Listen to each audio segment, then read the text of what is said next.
ഈ കേരളത്തിലുണ്ടായിരിക്കുന്ന സ്ത്രീ സംബന്ധമായ വിഷയങ്ങളിൽ ഒരേ നിലപാടാണോ അധികാരികൾ എടുത്തിരുന്നത്? എല്ലാ വിഷയത്തിലും ഓരോരുത്തരോടും ഒരേ നിലപാടാണോ എടുത്തിരുന്നത്? ഇപ്പോൾ കൂട്ടിച്ചേർത്ത് വെക്കാവുന്നൊരു കാര്യം, നമ്മുടെ വിവിധ വിദ്യാഭ്യാസ സ്ഥാപനങ്ങളിൽ 5-8 വർഷം ജോലി ചെയ്തിട്ട് സാലറി കിട്ടാതിരുന്ന ആളുകളുടെ അപ്പോയിൻമെൻറ്റുകൾ ഈ അടുത്ത കാലത്ത് പാസ്സാക്കിയപ്പോൾ 5 വർഷം കഴിഞ്ഞ് ഇപ്പം PF-ലേക്ക് പോയിരിക്കുന്ന ആ എമൗണ്ടുകളെല്ലാം അത് 25-30 ലക്ഷമൊക്കെ വെച്ച് വരും ഓരോരുത്തർക്ക്. 5 വർഷം കഴിയുമ്പോൾ തിരിച്ചു കൊടുക്കാമെന്നാണ്. ഒരു ഭരണകൂടത്തിന്റെ ഉത്തരവാദിത്തം എന്ന് പറയുന്നത് ജനങ്ങൾക്കെല്ലാം കുറേ പണം ഇങ്ങനെ അങ്ങോട്ടും ഇങ്ങോട്ടും ഗ്രൂപ്പ് തിരിച്ചിട്ട് അവർക്കെല്ലാം ദാനം ചെയ്യുക. സംസ്ഥാനം ഒരു വലിയ സാമ്പത്തിക കടക്കണിയിൽ വ്യക്തിപരമായ ആളോഹരി കടബാധ്യത വർദ്ധിപ്പിക്കുക എന്നുള്ളതല്ലല്ലോ ഒരു ഭരണകൂടത്തിന്റെ ലക്ഷ്യം. നിയമസഭാ തെരഞ്ഞെടുപ്പിൻ്റെ പ്രചരണ പരിപാടികളുടെ അവസാന ഭാഗത്തേക്ക് എത്തുമ്പോൾ കേരളം തിരഞ്ഞെടുപ്പ് ചൂടിൽ തന്നെയാണ്. 3 മുന്നണികളും വാശിയേറിയ പ്രചരണ തന്ത്രങ്ങൾ ഓരോ സമ്മതിദായകൻ്റെയും മനസ്സിനകത്തേക്ക് ചെല്ലുന്ന രീതിയിൽ അവതരിപ്പിക്കുന്ന ഒരു തെരഞ്ഞെടുപ്പാണ്. AI സാങ്കേതികവിദ്യയും നവമാധ്യമങ്ങളും എന്നാൽ മുൻപ് അനുവർത്തിച്ചിരുന്ന പ്രചരണ രീതികളും ഒക്കെ ചേർന്ന് ഒരുപക്ഷെ വോട്ടേഴ്സ് കൺഫ്യൂഷനിലാകുമോ എന്ന് തോന്നുന്നിടത്തോളം വരാവുന്ന ഒരു പ്രചരണ രീതിയാണ് നടന്നുകൊണ്ടിരിക്കുന്നത്. ഇതിനിടയിൽ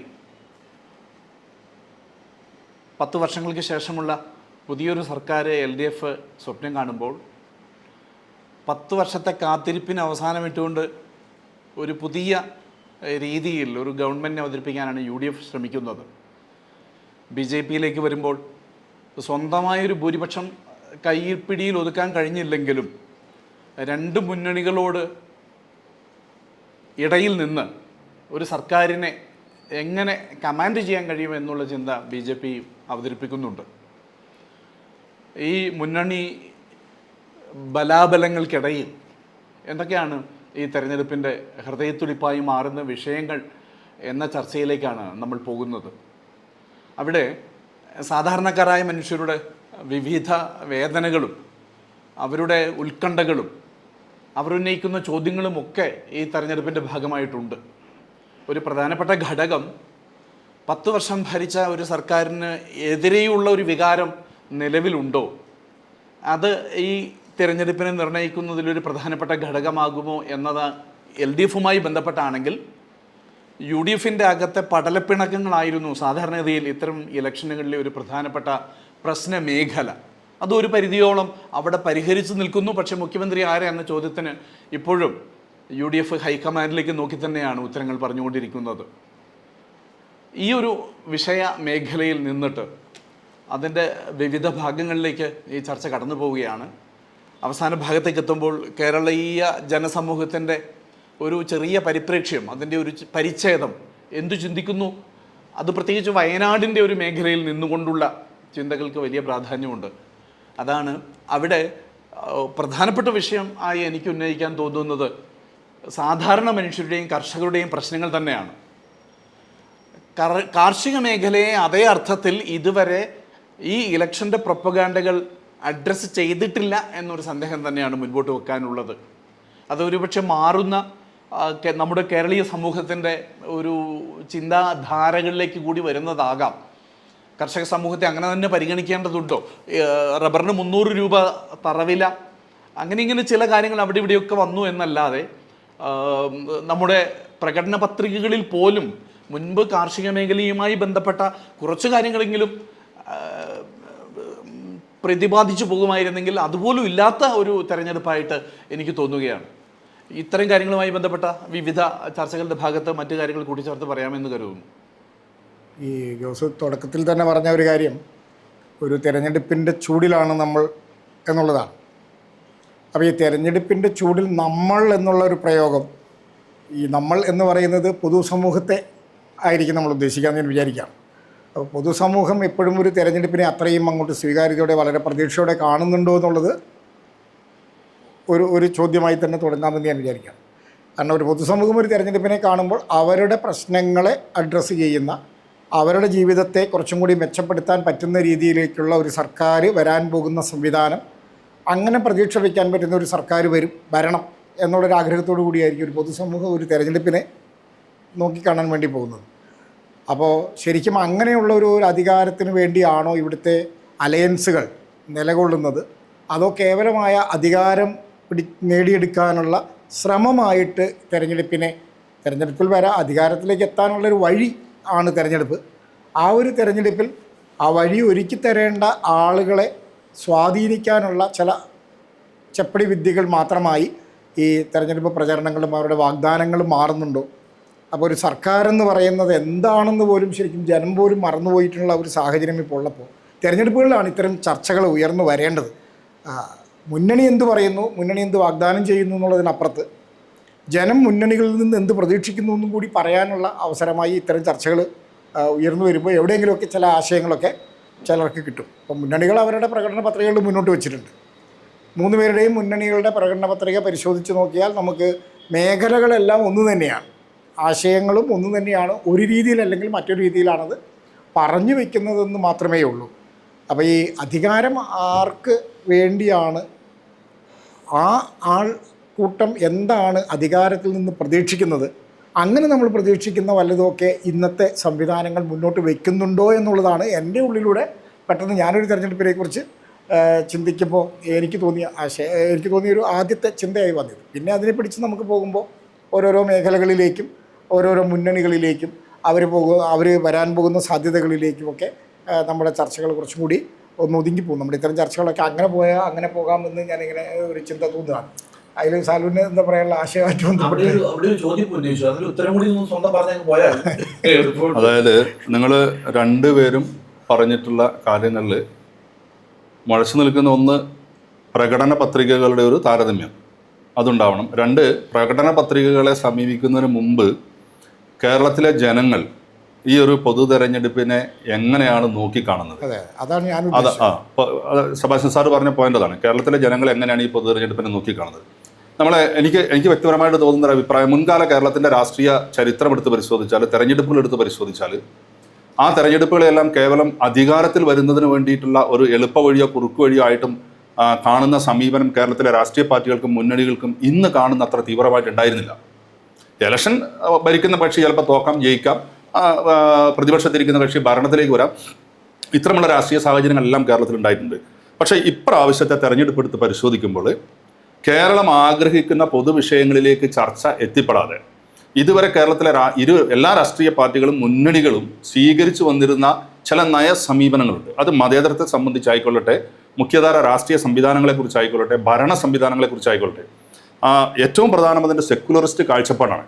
കേരളത്തിലെ BJP ഒഴികെയുള്ള 2 മുന്നണികളും ഉയർത്തിപ്പിടിച്ചിരുന്ന മുദ്രാവാക്യം എല്ലാ കാലത്തും സെക്കുലറിസം എന്നതായിരുന്നു. മതേതരത്വ സ്വഭാവം ഇരു മുന്നണികൾക്കുണ്ടായിരുന്നു. പക്ഷേ അധികാരത്തിൽ വരുന്നതിന് വേണ്ടി, അല്ലെങ്കിൽ ഉള്ള അധികാരത്തെ നിലനിർത്തുന്നതിന് വേണ്ടി, അല്ലെങ്കിൽ അധികാരത്തിലേക്ക് പ്രതിപക്ഷ കക്ഷിക്ക് വരണം, ഭരണകക്ഷിക്ക് അധികാരം നിലനിർത്തണം, ഈ കാര്യങ്ങൾക്ക് വേണ്ടി സെക്കുലറിസത്തെ തള്ളിപ്പറഞ്ഞുകൊണ്ട്, അല്ലെങ്കിൽ സെക്കുലറിസത്തെ ഇവർ തള്ളിപ്പറയുന്നത് കേൾക്കുന്നവർക്കും കാണുന്നവർക്കും മനസ്സിലാവില്ല എന്നൊരു തോന്നൽ സൃഷ്ടിച്ചുകൊണ്ട് അധികാരത്തെ നിലനിർത്തുന്നതിന് വേണ്ടി ഇപ്പോൾ SDPI പോലുള്ള പാർട്ടികളുമായിട്ട് ഇടതുപക്ഷ മുന്നണി ബന്ധമുണ്ടാക്കുന്നു. അപ്പുറത്ത് വെൽഫെയർ പാർട്ടി, 2 പേർക്കും മതേതര. ഇതിനു മുമ്പുള്ള തെരഞ്ഞെടുപ്പിൽ അങ്ങനെ ആയിരുന്നില്ല. ഇതിനുള്ള മുമ്പുള്ള തെരഞ്ഞെടുപ്പുകളിൽ ഇപ്പോൾ നമുക്ക് പാലക്കാട് ഉപതെരഞ്ഞെടുപ്പ് പരിശോധിച്ചാൽ അന്ന് രാഹുൽ മാങ്കൂട്ടത്തിലോട് നിരന്തരമായി ചോദിച്ചുകൊണ്ടിരുന്ന ചോദ്യം, SDPI വോട്ട് നിങ്ങൾക്ക് ചെയ്യുമെന്ന് പറയുന്നു, നിങ്ങൾ ആ വോട്ട് മേടിക്കുകയോ ഇല്ലയോ, നിങ്ങൾ അതിനെ നിഷേധിക്കാൻ തയ്യാറുണ്ടോ? ആ ചോദ്യം ചോദിച്ച ഇടതുമുന്നണി ഇന്ന് ശിവൻകുട്ടിക്ക് അടക്കമുള്ള ചില ആളുകൾക്ക് SDPIയുടെ പിന്തുണ കൊടുക്കാമെന്ന് പറയുമ്പോൾ മുൻപ് പറഞ്ഞതുപോലെ അത്തരം കക്ഷികളുടെ പിന്തുണ ഞങ്ങൾക്ക് വേണ്ട എന്ന് ഉറപ്പിച്ച് പറയാൻ ഇടതുമുന്നണിക്ക് സാധിക്കുന്നില്ല. ആ സാധിക്കാതെ വരുന്നത് എന്തുകൊണ്ടാണ്? ഞാൻ ആദ്യം സൂചിപ്പിച്ച ഭരണാധികാരത്തിൽ നിലനിൽക്കണമെന്നുള്ള കാഴ്ചപ്പാടിലേക്ക് മുന്നണികൾ മാറിക്കഴിഞ്ഞു. പൊതുജനോപകാരപ്രദമായ കാര്യങ്ങൾ ചെയ്യുകയോ അല്ലെങ്കിൽ പ്രത്യയശാസ്ത്രം ഉയർത്തിപ്പിടിച്ചുകൊണ്ടുള്ള ഒരു തെരഞ്ഞെടുപ്പോ അല്ല ഇപ്പം നേരിടുന്നത്. ഇതേ ചോദ്യം UDFിനോട് ചോദിച്ചാൽ അവരും പറയുന്നത് എന്താണ്? വെൽഫെയർ പാർട്ടിയുടെ വോട്ട് ഞങ്ങൾക്ക് വേണോ വേണ്ടയോ? ജമായത്ത് ഇസ്ലാമി ആയിട്ടുള്ള കൂട്ടുകെട്ടിനെ സംബന്ധിച്ച് എന്താണ്? അതെ. അപ്പം ഇരു കക്ഷികളും ഇന്നലെ വരെ തള്ളിപ്പറഞ്ഞിരുന്ന വർഗീയ രാഷ്ട്രീയത്തെ ഇരു കക്ഷികളും ഇരുളിന്റെ മറവിൽ കെട്ടിപ്പിടിക്കുന്ന കാഴ്ചയാണ് ഈ തെരഞ്ഞെടുപ്പിൽ നമ്മൾ കാണുന്നത്. അത് ഇനിയുള്ള കേരളത്തിന്റെ മുന്നോട്ടുള്ള വളർച്ചയ്ക്ക് അത് നല്ലതാണെന്ന് ഞാൻ കരുതുന്നില്ല. വർഗീയ കക്ഷികൾ ഇരു മുന്നണികളിലും വലിയ തോതിൽ സ്വാധീനം ചെലുത്തുന്ന ഒരു ഘടകമായി മാറുന്നതിന് വേണ്ടിയിട്ടുള്ള ശ്രമം നടത്തിക്കൊണ്ടിരിക്കുകയാണ്. അതിനി വരുന്ന കാലത്തെ കേരളത്തിന്റെ ഭരണത്തെയും രാഷ്ട്രീയ പ്രവർത്തന രീതിയും ഒക്കെ വളരെ വളരെ മോശമായി ബാധിക്കുമെന്ന് വിശ്വസിക്കുന്ന ഒരാളാണ്. ഒരു മൂന്നാമത്തെ ഒരു ഘടകം നമ്മളെടുത്ത് പരിശോധിച്ചാൽ BJP മുന്നണിയിലേക്ക് വന്നാൽ BJPക്ക് ജയസാധ്യതയുള്ള എ ക്ലാസ് മണ്ഡലങ്ങളിൽ നിന്ന് അവർ അടയാളപ്പെടുത്തിയിരുന്നതും കഴിഞ്ഞ നിയമസഭാ തെരഞ്ഞെടുപ്പിലും ലോക്സഭാ തെരഞ്ഞെടുപ്പിലും പഞ്ചായത്ത് തദ്ദേശ സ്വയംഭരണ സ്ഥാപനങ്ങളിലേക്കുള്ള തെരഞ്ഞെടുപ്പുകളിലും BJPക്ക് വ്യക്തമായ ആധിപത്യത്തിലേക്ക് എത്തിച്ചേരാൻ കഴിയുന്ന മണ്ഡലങ്ങൾ കേരളത്തിൽ ഒരുപാട് ഉണ്ടായിട്ടുണ്ട്. ആ മണ്ഡലങ്ങളിൽ ഭൂരിപക്ഷം ഇപ്രാവശ്യം എന്താ ചെയ്തത്?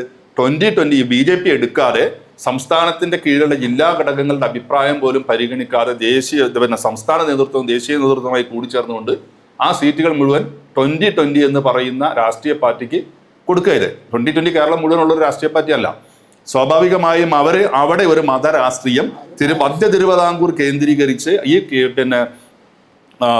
സാബു എം ജേക്കബ് എന്ന് പറയുന്ന 2020 നേതൃത്വത്തിന്റെ ഒരു മത സ്വഭാവമുണ്ട്. അത് നമുക്ക് കൃത്യമായി മനസ്സിലാകും. കാരണം ഇലക്ഷൻ പ്രഖ്യാപിച്ച് 2020 BJPയുമായിട്ടുള്ള ധാരണ എത്തിക്കഴിഞ്ഞ ഉടനെ തന്നെ സീറ്റ് വീതം വെപ്പ് കഴിഞ്ഞപ്പോൾ ഈ സാബു എം ജേക്കബ് 2020 നേതാവ് ആദ്യം പറഞ്ഞ പൊളിറ്റിക്കൽ പ്രസ്താവന എന്ന് പറയുന്നത് എന്താണ്?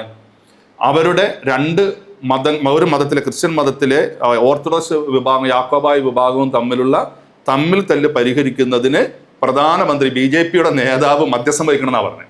അപ്പം BJPയും ഇവിടെ ചെയ്യുന്ന രാഷ്ട്രീയം നമുക്ക് വളരെ കൃത്യമായിട്ട് നോക്കിക്കാണാനും മനസ്സിലാക്കാനും വേണ്ടി ഈ തെരഞ്ഞെടുപ്പിൽ സാധിക്കുന്നുണ്ട്.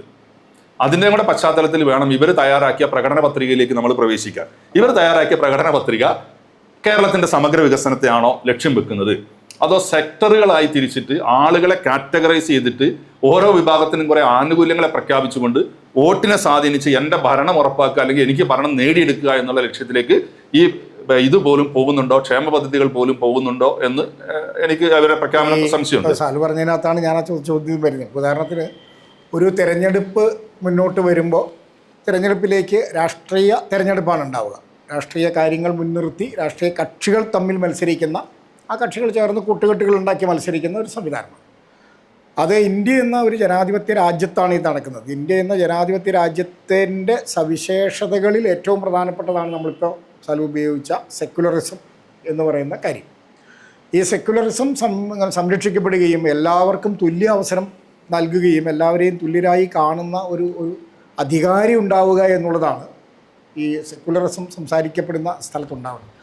അങ്ങനെ നോക്കുമ്പോൾ നമ്മളുടെ കേരളത്തിൻ്റെ ഇന്നത്തെ തെരഞ്ഞെടുപ്പ് പശ്ചാത്തലത്തിൽ അതിനെ സംരക്ഷിക്കുമെന്ന് പറയുന്നത് ഉണ്ടെങ്കിലും ചില വിഭാഗം അങ്ങനെ പറയുന്നുണ്ട്. ഇപ്പോൾ BJP അലയൻസിനെ കുറിച്ച് നമ്മൾ പറയാം, അങ്ങനെ ഇല്ലെന്നാണല്ലോ രണ്ട് മുന്നണികളും കുറ്റപ്പെടുന്നത്. അവർ നമ്മുടെ സെക്യുലറിസത്തിന് എതിരാണെന്ന് പറയുന്നത്. പക്ഷേ ഈ സെക്യുലറിസത്തിന് എതിരാണ് NDA മുന്നണി എന്ന് പറഞ്ഞ് വരുന്ന UDF മുന്നണിയും LDF മുന്നണിയും പ്രകടമായി ചെയ്യുന്നത് ഇത് തന്നെയാണ്. ഈ സെക്യുലറിസത്തിന് വിരുദ്ധമായ അധികാരത്തിലെത്താനുള്ള സൂത്രവഴികൾ അതാ പറഞ്ഞു. അപ്പോൾ സെക്യുലറിസം എന്നുള്ളതിനെ പ്രയോഗത്തിൽ പറഞ്ഞുകൊണ്ട് മാറ്റി നിർത്തിക്കൊണ്ട് ചെറിയ കമ്മ്യൂണലായിട്ടുള്ള വർഗീയമായിട്ടുള്ള ധ്രുവീകരണങ്ങൾ നടത്തി അതിനകത്തുനിന്ന് കിട്ടുന്ന വോട്ടിനെ എങ്ങനെ കൊണ്ടുവരാം എന്ന സാധ്യതകളാണ്. ഇപ്പോൾ കൗശിക് കമ്മീഷൻ റിപ്പോർട്ട് നടപ്പാക്കുമെന്ന് ഇത്രയും കാലം പറയാതിരുന്നിട്ട് ഇപ്പോൾ എടുത്തു വെച്ചതിൻ്റെ കാര്യം എന്താണ്? ആ കമ്മ്യൂണിറ്റിയിൽ നിന്ന് വല്ല വോട്ടും കിട്ടുമോ എന്നുള്ളത് നോക്കുക എന്നുള്ളതാണ്. ഇവിടെ ഉണ്ടായിരുന്ന പെന്തക്കോസ്ത സമൂഹങ്ങളെ ഈ അവസാനത്തെ മന്ത്രിസഭയിൽ ഒരു വിഭാഗമായി അംഗീകരിച്ചു എന്ന് മതവിഭാഗം അംഗീകരിച്ചു എന്നൊരു സർക്കാർ പറയുന്നതിൻ്റെ കാരണം എന്താണ്? ഇതിൻ്റെ വോട്ട് ഇപ്പുറത്ത് കൊണ്ടുവരിക എന്നുള്ളതാണ്. അപ്പോൾ എപ്പോഴും നമ്മൾ ഈ കമ്മ്യൂണലായി തന്നെ മൂന്ന് രീതിയിലും ഒരു ക്രിസ്ത്യൻ കമ്മ്യൂണിറ്റിയെയും മുസ്ലിം കമ്മ്യൂണിറ്റിയെയും ഹിന്ദു കമ്മ്യൂണിറ്റിയെയും എങ്ങനെ തങ്ങളുടെ അധികാരത്തിന് വേണ്ടി പ്രയോജനപ്പെടുത്താമെന്നാണ് രാഷ്ട്രീയ കക്ഷികൾ ആലോചിച്ചുകൊണ്ടിരിക്കുന്നത്. അല്ല, മുമ്പ് കേരള രാഷ്ട്രീയത്തിൽ ഈ തരത്തിൽ ആ കക്ഷികളെ പ്രതിനിധാനം ചെയ്യുന്ന മതവിഭാഗങ്ങളെ പ്രതിനിധാനം ചെയ്യുന്ന രാഷ്ട്രീയ പാർട്ടികളെ കൂട്ടിപ്പിടിച്ചുകൊണ്ടാണ് കാര്യങ്ങൾ നടത്തിയിരുന്നത്. ഇപ്പോൾ കേരള കോൺഗ്രസിൻ്റെ ഒരു ക്രിസ്ത്യൻ പ്രാതിനിധ്യം പറഞ്ഞ് ഇടതുമുന്നണിയാലും വലതുമുന്നണിയാലും കൂട്ടത്തിൽ കൂട്ടുന്നു, മുസ്ലിം ലീഗിനെ കൂട്ടുന്നു, അല്ലെങ്കിൽ മുസ്ലിം ലീഗിലെ അതുപോലുള്ള രാഷ്ട്രീയ പാർട്ടികളെ അടുപ്പിക്കുന്നു. ഹിന്ദു SNDPനെ NDPനെ ഒക്കെ അടുപ്പിച്ച ഒരു കാലഘട്ടമുണ്ട്, SRPനെ NDPനെ അടുപ്പിച്ച കാലഘട്ടമുണ്ട്. പക്ഷേ ഇപ്പം ഉപജാതികളെയും ജാതികളെയും അടക്കമുള്ള ചെറിയ ഗ്രൂപ്പുകളെ പോലും എന്നുവെച്ചാൽ ചെറിയ ഗ്രൂപ്പുകൾ പോലും ഒരു തെരഞ്ഞെടുപ്പിൽ ഒരു മണ്ഡലത്തിൽ നിർണായക ഘടകമായി മാറുന്നു. അവരെ കൂട്ടിപ്പിടിക്കുക എന്നുള്ളൊരു സമയത്ത് ജാതി സമവാക്യങ്ങളെ കൂടി കൂട്ടിപ്പിടിക്കുക എന്നുള്ള ഒരു പ്രധാനപ്പെട്ട കാര്യം എന്ന് പറഞ്ഞാൽ ഒരു 3-4% വോട്ട് ഷെയർ മാറിയാൽ അങ്ങനെയാണല്ലോ ഈ കഴിഞ്ഞ ഇലക്ഷനിൽ ഇപ്പോൾ കാണുന്നത്. ഒരു 4% മാറുമ്പോഴേക്ക് ഭരണം അങ്ങോട്ടേക്ക് മാറുകയാണ്. ആ 4%ത്തിലേക്ക് സഹായിക്കുന്ന 0.5% ഒക്കെ ആയിരിക്കാം ഒരുപക്ഷെ ഇവിടെ നിൽക്കുന്നത്. അവിടെ തന്നെയാണ് ഇപ്പോൾ ഈ പേരാമ്പ്രയിലെ അനൗൺസ്മെൻ്റ് ഒക്കെ വരുന്നത്. പേരാമ്പ്രയിലെ അനൗൺസ്മെൻറ്റിന് വേണ്ടി വരുന്നത് അവിടേക്കാണ്. അവിടെ ഏതൊക്കെ രീതിയിൽ അവസാന ഘട്ടത്തിലേക്ക് എത്തുമ്പോൾ ഇനിയുള്ള ദിവസങ്ങളിൽ പോലും ആണെങ്കിൽ എത്രമാത്രം ഒരു വിഷലിപ്തമായ വർഗീയ കാർഡുകൾ ഇറങ്ങുമെന്ന് നമ്മൾ പേടിക്കേണ്ട ഒരു സമയമാണ്. അതുകൊണ്ടാണ് ഗുരുവായൂരിലാണെങ്കിലും ബി ഗോപാലകൃഷ്ണൻ്റെ അവിടുത്തെ MLA-മാരുടെ പട്ടിക എടുത്തിട്ടുകൊണ്ടുള്ള പ്രചരണ പരിപാടി വരുന്നത്. അവിടെ വരുമ്പോഴേക്ക് യഥാർത്ഥത്തിൽ ഈ നേരത്തെ നമ്മൾ പറഞ്ഞ സെക്യുലറിസം അല്ലെങ്കിൽ നമ്മളിതുവരെ സൂക്ഷിച്ചു വന്നിരുന്ന എല്ലാ മാന്യമര്യാദകളുടെയും ഒരു രാഷ്ട്രീയ സംസ്കാരം തന്നെ അടിയെ അങ്ങ് കടപഴകി പോകുന്ന രീതിയിലുള്ള പ്രചരണത്തിലേക്ക് അത് പോയിട്ട് വോട്ട് മാത്രം മതി. അതിപ്പോൾ ആളുകളെ പ്രീണിപ്പിച്ചാണെങ്കിലും കക്ഷികളെ പ്രീണിപ്പിച്ചാണെങ്കിലും വോട്ട് മാത്രം മതി. അതിൽ ആരുടെ മനസ്സ് പറഞ്ഞാലും എന്ത് സംഭവിച്ചാലും കുഴപ്പമില്ല. തള്ളി പറയാൻ പോലും മടിച്ചാണ് തള്ളി പറയുന്നത്. ബി ഗോപാലകൃഷ്ണൻ ഇപ്പോൾ ഇത്രയും ഇലക്ഷൻ കമ്മീഷൻ ഇടപെട്ടു, മുൻപോട്ട് കാര്യങ്ങൾ പോകുന്നു, അതൊരു പ്രശ്നമാവും എന്ന് തോന്നിയിട്ട് പോലും അദ്ദേഹം ആ പറഞ്ഞ വാക്കിൽ തന്നെ ഉറച്ചു നിൽക്കുകയാണ്. ഇങ്ങനെ ഈ മതവർഗീയതയുമായി ബന്ധപ്പെട്ടുകൊണ്ട് വളരെ കുഴഞ്ഞ ഒരു ഇലക്ഷൻ പശ്ചാത്തലം. അപ്പം ഞാൻ പറഞ്ഞത് ചുരുക്കത്തിലുള്ളൂ, ഈ അധികാരം എന്ന് പറയുന്ന ഒരു കാര്യത്തെ കൈപ്പിടിയിൽ ഒതുക്കാൻ വേണ്ടി നമ്മൾ പറയുന്ന പൊതുവായ ജനാധിപത്യപരമായ എല്ലാ സംവിധാനങ്ങളെയും ഇങ്ങനെ തങ്ങളുടെ അധികാരത്തിന് വേണ്ടി മാത്രമാക്കി മാറ്റുന്ന ഒരു ടൂളാക്കി മാറ്റുന്ന സംവിധാനം മൂന്ന് മുന്നണികളിൽ. അല്ല, മൂന്ന് മുന്നണികൾ എന്ന് പറയുമ്പോഴും ഈ കഴിഞ്ഞ 3 തെരഞ്ഞെടുപ്പ് എടുത്ത് പരിശോധിച്ചാൽ, ലോക്സഭാ തെരഞ്ഞെടുപ്പ്, പഞ്ചായത്ത് തെരഞ്ഞെടുപ്പ്, ഇപ്പോൾ വരുന്ന നിയമസഭാ തെരഞ്ഞെടുപ്പ്, തുടർച്ചയായി ഈ ഒരു 2 വർഷത്തിനുള്ളിൽ നടക്കുന്ന ഈ 3 തെരഞ്ഞെടുപ്പുകൾ എടുത്ത് പരിശോധിച്ചാലും സെക്കുലറിസം കൊണ്ട്, മതേതരത്വ സ്വഭാവം കൊണ്ട് ഇവിടെയുള്ള എല്ലാ ജനങ്ങളെയും മതജാതി വിഭാഗങ്ങളെയും ഒരുപോലെ കാണണമെന്ന് സെബാസ്റ്റ്യൻ സാർ സൂചിപ്പിച്ചു. ഭരണാധികാരി, അധികാരി മാത്രമല്ല, അത് ഭരണകൂടം അങ്ങനെ ആയിരിക്കണം. അധികാരത്തിലിരിക്കുന്ന ഏതെങ്കിലും പ്രധാനമന്ത്രി വ്യക്തിയെ മാത്രം ആശ്രയിച്ചല്ലത്, അത് ഭരണകൂടം മുഴുവൻ അങ്ങനെ ആയിരിക്കണം. പക്ഷേ ഈ 3 തെരഞ്ഞെടുപ്പ് എടുത്ത് പരിശോധിച്ചാൽ ഞാൻ കണ്ട ഒരു പ്രത്യേകത കാര്യം എന്താണെന്ന് വെച്ച് കഴിഞ്ഞാൽ, ഇന്ന് വരെ ഇല്ലാത്ത വിധത്തിൽ, ഇപ്പം നമ്മൾ പ്രീണനത്തെ പറ്റിയാണ് പറഞ്ഞത്, ഓരോ ഗ്രൂപ്പിനും ചെയ്യുന്ന കക്ഷികൾ ചെയ്യുന്ന പ്രീണനത്തെ പറ്റി സംസാരിച്ചു. പക്ഷേ ഇന്ന് വരെ ഇല്ലാത്ത വിധത്തിൽ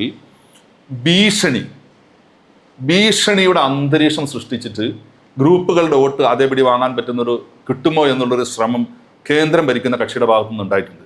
അതായത് നമ്മൾ എടുത്ത് പരിശോധിച്ചാൽ ലോക്സഭാ തെരഞ്ഞെടുപ്പിന് മുമ്പ് ഛത്തീസ്ഗഡ് അടക്കമുള്ള സംസ്ഥാനങ്ങളിൽ, മണിപ്പൂർ അടക്കമുള്ള സംസ്ഥാനങ്ങളിൽ ക്രിസ്ത്യൻ സമൂഹത്തിനെതിരായിട്ട് വലിയ തോതിലുള്ള ആക്രമണം ഉണ്ടായിട്ടുണ്ട്. ആ ആക്രമണം ഒരു സൂചികയായിരുന്നു.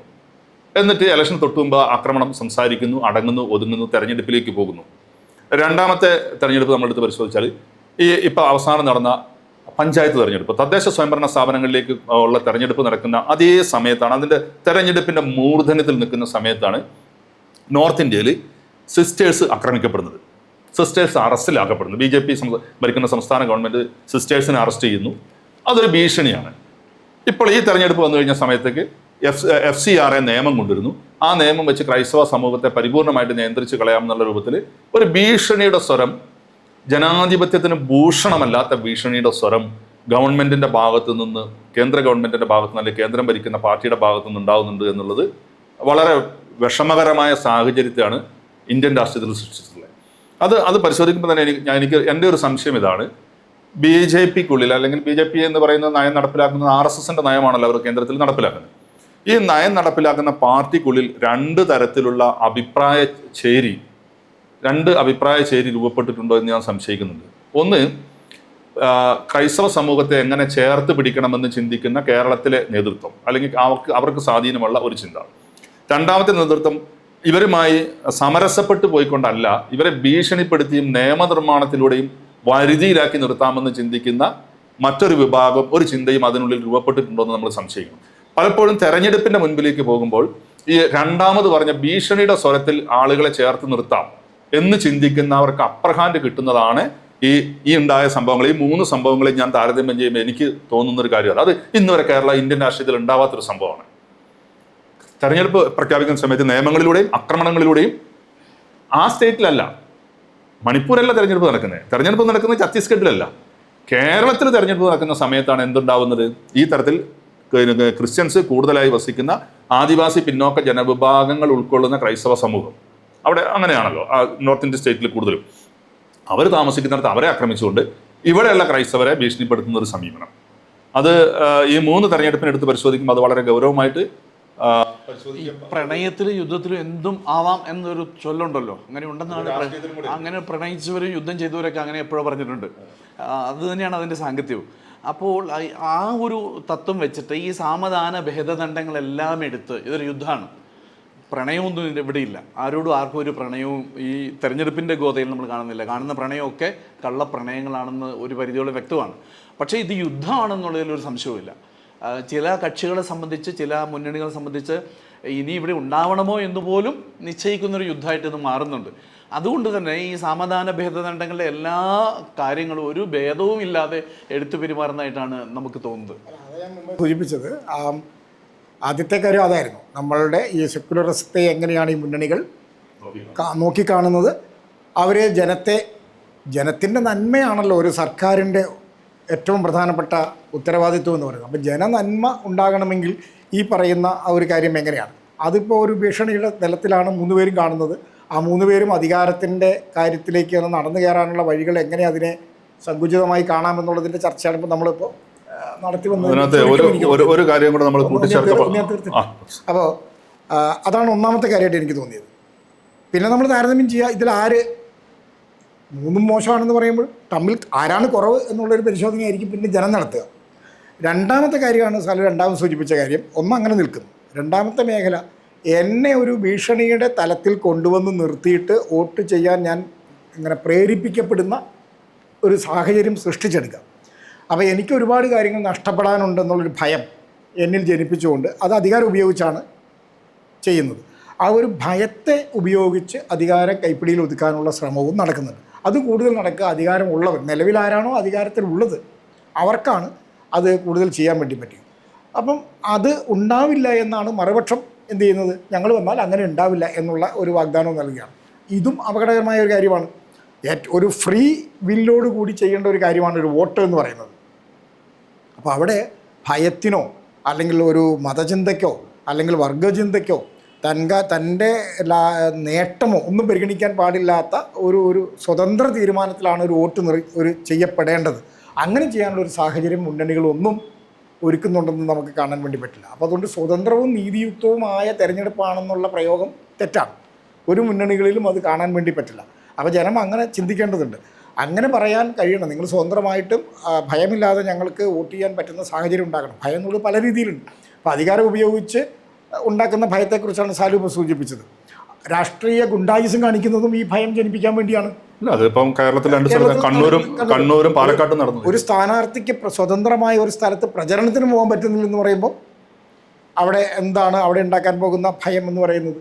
അപ്പോൾ ഒരു തരത്തിലുമുള്ള രാഷ്ട്രീയ കാര്യങ്ങൾ നമ്മൾ പറയുന്ന ജനാധിപത്യ മൂല്യങ്ങളെ പിന്തുണയ്ക്കുന്ന സാഹചര്യമല്ല നിലവിലുണ്ടാകാൻ പോകുന്നത്. അപ്പോൾ രണ്ടാമത്തെ കാര്യം ഞാൻ പറയാൻ ഉദ്ദേശിച്ച കാര്യമായിരുന്നു തുടങ്ങി വെച്ച കാര്യം, ഭയത്തിൻ്റെ സാഹചര്യം എന്ന് പറയുന്നത്.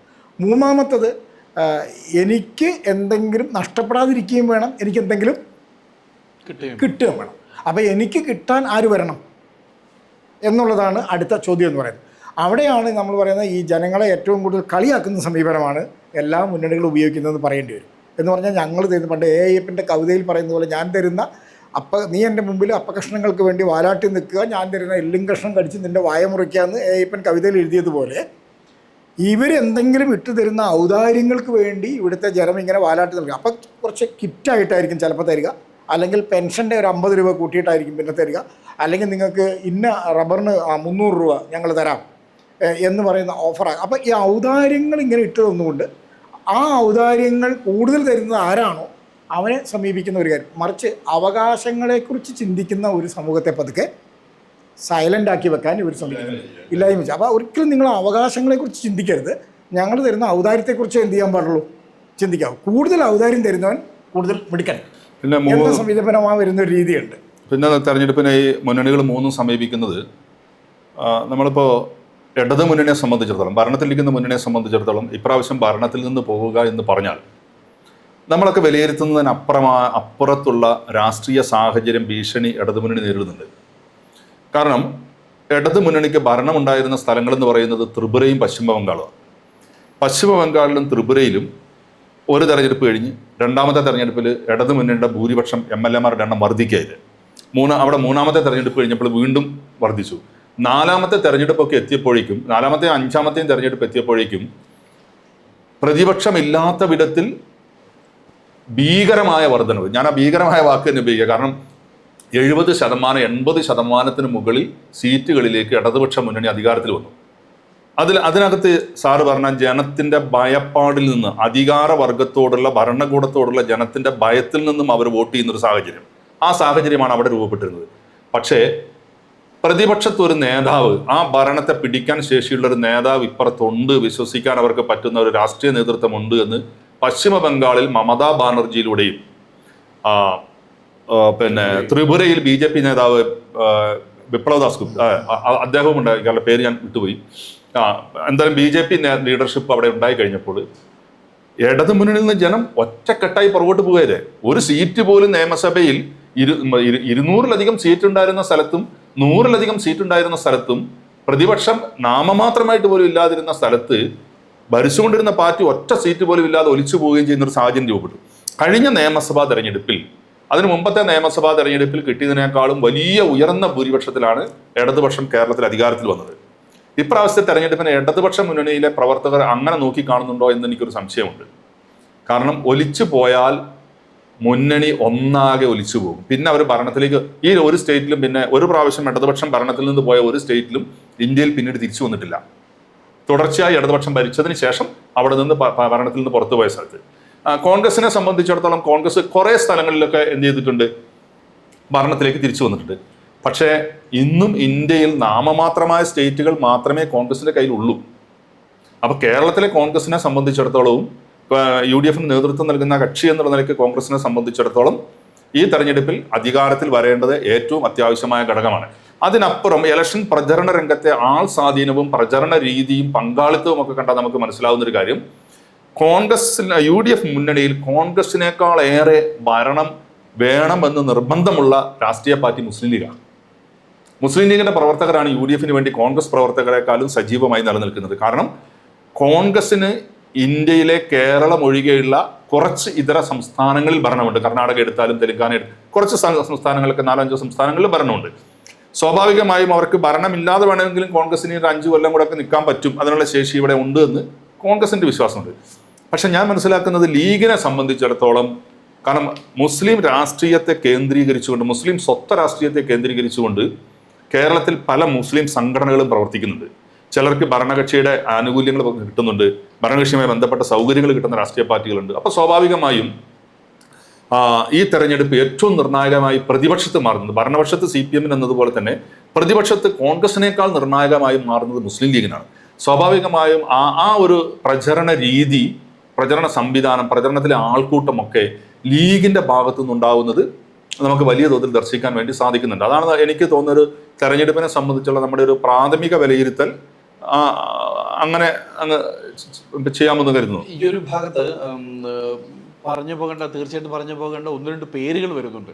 അത് അങ്ങനെ തന്നെ പറയുന്നത് നല്ലതാണ് തോന്നുന്നു. പ്രത്യേകിച്ച് വെള്ളാപ്പള്ളി നടേശൻ അടക്കമുള്ള നേരത്തെ സൂചിപ്പിച്ച ഈ ഭയവുമായി ബന്ധപ്പെട്ട് രാഷ്ട്രീയ മേഖലയിൽ പിടിമുറുക്കി നിൽക്കുന്ന ചില ആളുകളിലേക്കുള്ള ചിന്തകളിലേക്കാണ് ചൂണ്ടാൻ ആഗ്രഹിക്കുന്നത്. അതിന് കാരണം എന്താണെന്ന് ചോദിച്ചു കഴിഞ്ഞാൽ, ഏതാണ്ട് 100-ലേറെ ക്രിമിനൽ കേസുകളിൽ പ്രതിയായിട്ടുള്ള ഒരാളെയാണ് നമ്മൾ അവിടേക്ക് നോക്കുമ്പോൾ കാണാനായിട്ട് കഴിയുക. അദ്ദേഹം തീർച്ചയായിട്ടും നേരത്തെ പറഞ്ഞ പോലെ വലിയൊരു ഭയപ്പാടിൻ്റെ അകത്ത് തന്നെയാണ് ജീവിച്ചു പോകേണ്ടി വരിക. അപ്പോൾ നിലവിലുള്ള ഭരണകൂടം ഏതാണോ ആ ഭരണകൂടത്തിന് കൊട്ടും പാട്ടും ആട്ടവും നടത്തിക്കൊടുത്തവരെ പ്രീണിപ്പിച്ച് ഒപ്പം പോവുക എന്നുള്ള ഒരു നയം അവിടേക്ക് നമുക്ക് കാണാൻ പറ്റും. എന്നാൽ ഇപ്പുറത്ത് സുകുമാരൻ നായരെ പോലുള്ള ആളുകൾ ചില ഘട്ടങ്ങളിൽ ചില നയങ്ങൾ എടുക്കുകയും പിന്നെ അതിൻ്റെ അപകടങ്ങളോ അല്ലെങ്കിൽ അതിൻ്റെ സാധ്യതകളോ മനസ്സിലാക്കി കുറച്ചുകൂടി അത് ക്രമപ്പെടുത്തുകയൊക്കെ ചെയ്യുന്ന ചില നടപടികൾ നമ്മൾ കാണുന്നുണ്ട്. അതായത് ഇവിടെ നേരത്തെ പറഞ്ഞ പ്രത്യക്ഷത്തിൽ തന്നെ നമ്മൾ പറഞ്ഞ മതവുമായി ബന്ധപ്പെട്ട നേരിട്ടുള്ള പ്രശ്നങ്ങളുടെ ഒപ്പം അതിൻ്റെ ഉപഘടകങ്ങളായി വരുന്ന വിവിധ സംവിധാനങ്ങളെയും സംഘടനകളെയും കൂടി ഈ അർത്ഥത്തിൽ ഈ വിലപേശലിൻ്റെ ഭാഗത്തേക്ക് സമർത്ഥമായി ഉപയോഗിക്കുന്നുണ്ട് നമുക്ക് കാണാൻ കഴിയും. അവിടെ സൂചിപ്പിക്കേണ്ട ഒരു പ്രധാനപ്പെട്ട ഭാഗം നമ്മുടെ സമൂഹത്തിൻ്റെ ഏറ്റവും അധസ്ഥിത വിഭാഗമായിട്ടുള്ള ആദിവാസികളടക്കമുള്ള ആളുകളെ ഈ തെരഞ്ഞെടുപ്പ് എങ്ങനെ നോക്കിക്കണ്ടു, അവരെങ്ങനെ ഉൾപ്പെടുത്തി എന്നൊരു ചിന്തയാണ്. അവിടേക്ക് നോക്കുമ്പോൾ ഒരുപക്ഷെ കേരളത്തിന് ഇനി പ്രതീക്ഷയാകാൻ കഴിയുന്ന ഏതെങ്കിലും ഒരു പുതിയ സ്ഥാനാർത്ഥിയെ ഈ പിന്നാക്ക മേഖലയിൽ നിന്ന് അവതരിപ്പിച്ചോ എന്ന് ചോദിച്ചാൽ ഇല്ല എന്ന് പറയേണ്ടി വരും. അവിടെ ഇപ്പോൾ CK ജാനുവിനെ പോലെയുള്ള ആളുകളൊക്കെ ഈ ഇലക്ഷൻ്റെ ഒരു ഭാഗത്ത് ഒരു മുന്നണിയുടെ ഭാഗമായി മത്സരിക്കാമെന്ന് കരുതി അസോസിയേറ്റഡ് അംഗമൊക്കെ ആയിട്ട് അവരുടെ ഒക്കെ പാർട്ടികൾ വന്നു. പക്ഷേ തെരഞ്ഞെടുപ്പിൻ്റെ മെയിൻ സ്ട്രീമിലേക്ക് വന്നില്ല. അതോടുകൂടിയിട്ട് എവിടെയാണെന്ന് ഈ പറഞ്ഞുകൂടാ. അവരുടെ തെളിഞ്ഞ പ്രസ്താവനകൾ പോലും കാണുന്നില്ല. കാരണം NDAയുടെ ഭാഗമായിരുന്നു, അവിടെ നിന്ന് ഇപ്പുറത്തേക്ക് വന്നു. LDFിൽ കയറി, അത് ശരിയായില്ല. UDFിൽ കയറി, ഇപ്പോഴും അതും ശരിയായില്ല. എന്നാൽ ഗീതാനന്ദൻ അടക്കമുള്ള ആളുകളൊക്കെ UDFിൻ്റെ പിന്നിലേക്ക് വരുന്നത് നമ്മൾ കാണുന്നുണ്ട്. യഥാർത്ഥത്തിൽ അവിടെ നേരത്തെ ഈ സൂചിപ്പിച്ചതുപോലെ ഈ കൊടുക്കേണ്ട അംഗീകാരങ്ങൾ നൽകാതിരിക്കുകയും ഭയത്തെ തന്നെ കൃത്യമായിട്ട് ഉപയോഗിച്ചുകൊണ്ട് ജാതിയും കക്ഷിയും പക്ഷവും ഒക്കെ ചേർത്ത് നിർത്തുകയും എന്നാൽ സമൂഹത്തിൻ്റെ ഏറ്റവും താഴേക്കിടയിലുള്ള ആളുകളെ ഈ ജനാധിപത്യത്തിൻ്റെ ശ്രീകോവിലേക്ക് കൊണ്ടുവരാൻ ഉള്ള ഒരു അവസരം എന്ന നിലയിൽ ഇത് പരാജയപ്പെടുകയും ചെയ്യുന്നതാണ് കാണുന്നത്. ഞാൻ എൻ്റെ വാദഗതിയെ ഞാൻ വെക്കുന്ന ആശയത്തെ ഞാൻ ക്രോഡീകരിക്കുന്നത് ഇങ്ങനെയാണ്. കാരണം ഒരു തെരഞ്ഞെടുപ്പിൽ ഒരു ഉയർത്തിപ്പിടിക്കേണ്ട അല്ലെങ്കിൽ ഒരു വോട്ടർ ചിന്തിക്കേണ്ട 3 കാര്യങ്ങളെക്കുറിച്ചാണ് ഞാൻ പറഞ്ഞത്. ഒന്ന്, ഒരു ഭരണഘടന അയാൾക്ക് തരുന്ന അവകാശങ്ങളെക്കുറിച്ചാണ്. 2, ഒരു ജനാധിപത്യ ഒരു സംവിധാനത്തിൽ പാലിക്കപ്പെടേണ്ട ക്രമം എങ്ങനെയാണ് ഒരു രാഷ്ട്രീയ നേതൃത്വം വയ്ക്കുന്നത്. 3ാമത്തേത് ഭയരഹിതമായി എങ്ങനെയാണ് തൻ്റെ കാര്യങ്ങൾ വിനിയോഗിക്കുന്നത്. ഈ 3 സാഹചര്യവും സുതാര്യവും അല്ലെങ്കിൽ 3 സാഹചര്യവും തൃപ്തികരമല്ല എന്നുള്ളതാണ് എൻ്റെ ഒരു നിരീക്ഷണം. അങ്ങനെ സ്വതന്ത്രമായി വയ്ക്കുന്ന ഒരു മുന്നണിയും ഇപ്പോൾ നമ്മുടെ മുമ്പിൽ ഇല്ല എന്നുള്ളതാണ് ഈ തെരഞ്ഞെടുപ്പിൽ ഞാൻ നിരീക്ഷിക്കുന്ന ഒരു കാര്യം. കേറ്റർക്കുമുണ്ട് ഇതിൻ്റെ റേഷ്യോയിൽ അല്ലെങ്കിൽ ഇതിൻ്റെ ശതമാനത്തിൽ മാത്രം വ്യത്യാസമുണ്ടെന്നേ ഉള്ളൂ. അവിടെ ആ ഒരു സാഹചര്യത്തിൽ ഞാനെന്ന വോട്ടർ പരിഗണിക്കുക. അങ്ങനെയാണെങ്കിൽ ഈ 3 കാര്യങ്ങളിലും ഈ 3 പേർക്കും ഇല്ല. ഇനി അതിൻ്റെ ഏറ്റക്കുറച്ചിലുകൾ എവിടെയാണ് ഉള്ളത്, അപ്പോൾ തമ്മിൽ ഭേദം ആര് എന്നുള്ള ഒരു ചോദ്യത്തിലേക്കാണ് പിന്നെ വരിക. ആ തമ്മിൽ ഭേദം ആര് എന്ന് ചോദിക്കുമ്പോൾ അവർ നിലവിൽ എന്താണ് ചെയ്തുകൊണ്ടിരുന്നത്, ഇനി എന്ത് ചെയ്യുമെന്നാണ് പറയുന്നത്. തങ്ങൾക്ക് മുമ്പിലേക്ക് വയ്ക്കുന്ന ഓഫറുകൾ എന്തൊക്കെയാണ്, ഒരു ഇലക്ഷനിൽ വയ്ക്കുന്ന ഓഫറുകൾ എന്താണ്. ആ ഓഫറിൽ നിന്നാണ് ഒരു വോട്ടർ എന്ത് പരിശോധിക്കേണ്ടത്, ഈ പറയുന്ന പ്രകടന പത്രികകളെ പരിശോധിക്കേണ്ടി വരിക. പ്രകടന പത്രിക എടുത്താലും നമുക്കിത് തന്നെ കാണാൻ വേണ്ടി പറ്റും. പ്രകടന പത്രികകൾ എടുത്തു നോക്കിയാൽ ശരിക്കും പറയേണ്ടത് എന്താ, എല്ലാവരുടെയും പറയുന്നത്, ഇപ്പോൾ UDFൻ്റെ എടുത്താൽ പറയുന്നത് വികസനം, ക്ഷേമം, ഇതാണ് UDF ഊന്നൽ കൊടുത്തിരിക്കുന്ന മേഖല. അതുതന്നെയാണ് ഇടതുപക്ഷത്തിലും കാണാൻ പറ്റുന്നത്. വികസന തുടർച്ചയും ക്ഷേമ പ്രവർത്തനങ്ങളുടെ മുന്നോട്ടുള്ള പോക്കും എന്ന് പറഞ്ഞാൽ അവർ അധികാരത്തിലുണ്ടായതുകൊണ്ട് അതിൻ്റെ തുടർച്ചയാണ്. ഇന്ത്യയിലേക്ക് വരുമ്പോഴത്തേക്കും കുറച്ചും കൂടി വേറൊരു വാക്കുകൊണ്ട് ദേശസ്നേഹം എന്ന് പറയുന്ന അല്ലെങ്കിൽ ദേശീയത എന്ന് പറയുന്ന ഒരു സാധനം കൂടിയുണ്ട്. പക്ഷേ ഈ ദേശീയത എന്ന് പറയുന്ന ഒരു സാധനം പ്രത്യേകിച്ചുള്ളതല്ല. അത് ഈ മുമ്പേ നമ്മൾ പറഞ്ഞ ഭരണഘടനാ മൂല്യങ്ങളും ആ കാര്യങ്ങൾ വരുമ്പോൾ ഒരാളിൽ ഉണ്ടായി വരുന്ന ഒരു സ്വയം അവബോധമായിട്ട് ഉണ്ടായി വരേണ്ട അതൊരു പ്രോഗ്രാം നടത്തി ഉണ്ടാക്കേണ്ട ഒരു കാര്യമല്ല. അപ്പോൾ ഇതാണ് മുന്നണിയെ നമുക്ക് കേന്ദ്രീകരിച്ച് വരിക. ഇനി ഇവർ പറയുന്ന എല്ലാം അതിലും എടുത്തു നോക്കിയാൽ, ഓരോ മേഖലയും എടുത്തു നോക്കിയാൽ ഈ രാജ്യത്തുള്ള എല്ലാ ജനവിഭാഗങ്ങളും വ്യത്യസ്ത മേഖലകളാണ്. തൊഴിലുമായി ബന്ധപ്പെട്ട് എന്ത് പറയുന്നു, വികസനവുമായി ബന്ധപ്പെട്ട് എന്ത് പറയുന്നു, കൃഷിയുമായി ബന്ധപ്പെട്ട് എന്ത് പറയുന്നു, വിദ്യാഭ്യാസവുമായി ബന്ധപ്പെട്ട് എന്ത് പറയുന്നു, വയോജന സംരക്ഷണം, ഇങ്ങനെ ഏത് മേഖലയും എടുത്തു നോക്കിക്കഴിഞ്ഞാൽ നമുക്ക് കാണാൻ വേണ്ടി കഴിയുന്നത് ഈ മുമ്പേ ഞാൻ പറഞ്ഞതിനെ ഒന്നും കൂടി ആവർത്തിച്ച് പറയുന്നു, അവകാശങ്ങൾ നൽകുന്നതിനല്ല ഔദാര്യങ്ങൾ നൽകുന്ന നിലപാടുകളിലേക്ക് പോവുകയാണ്.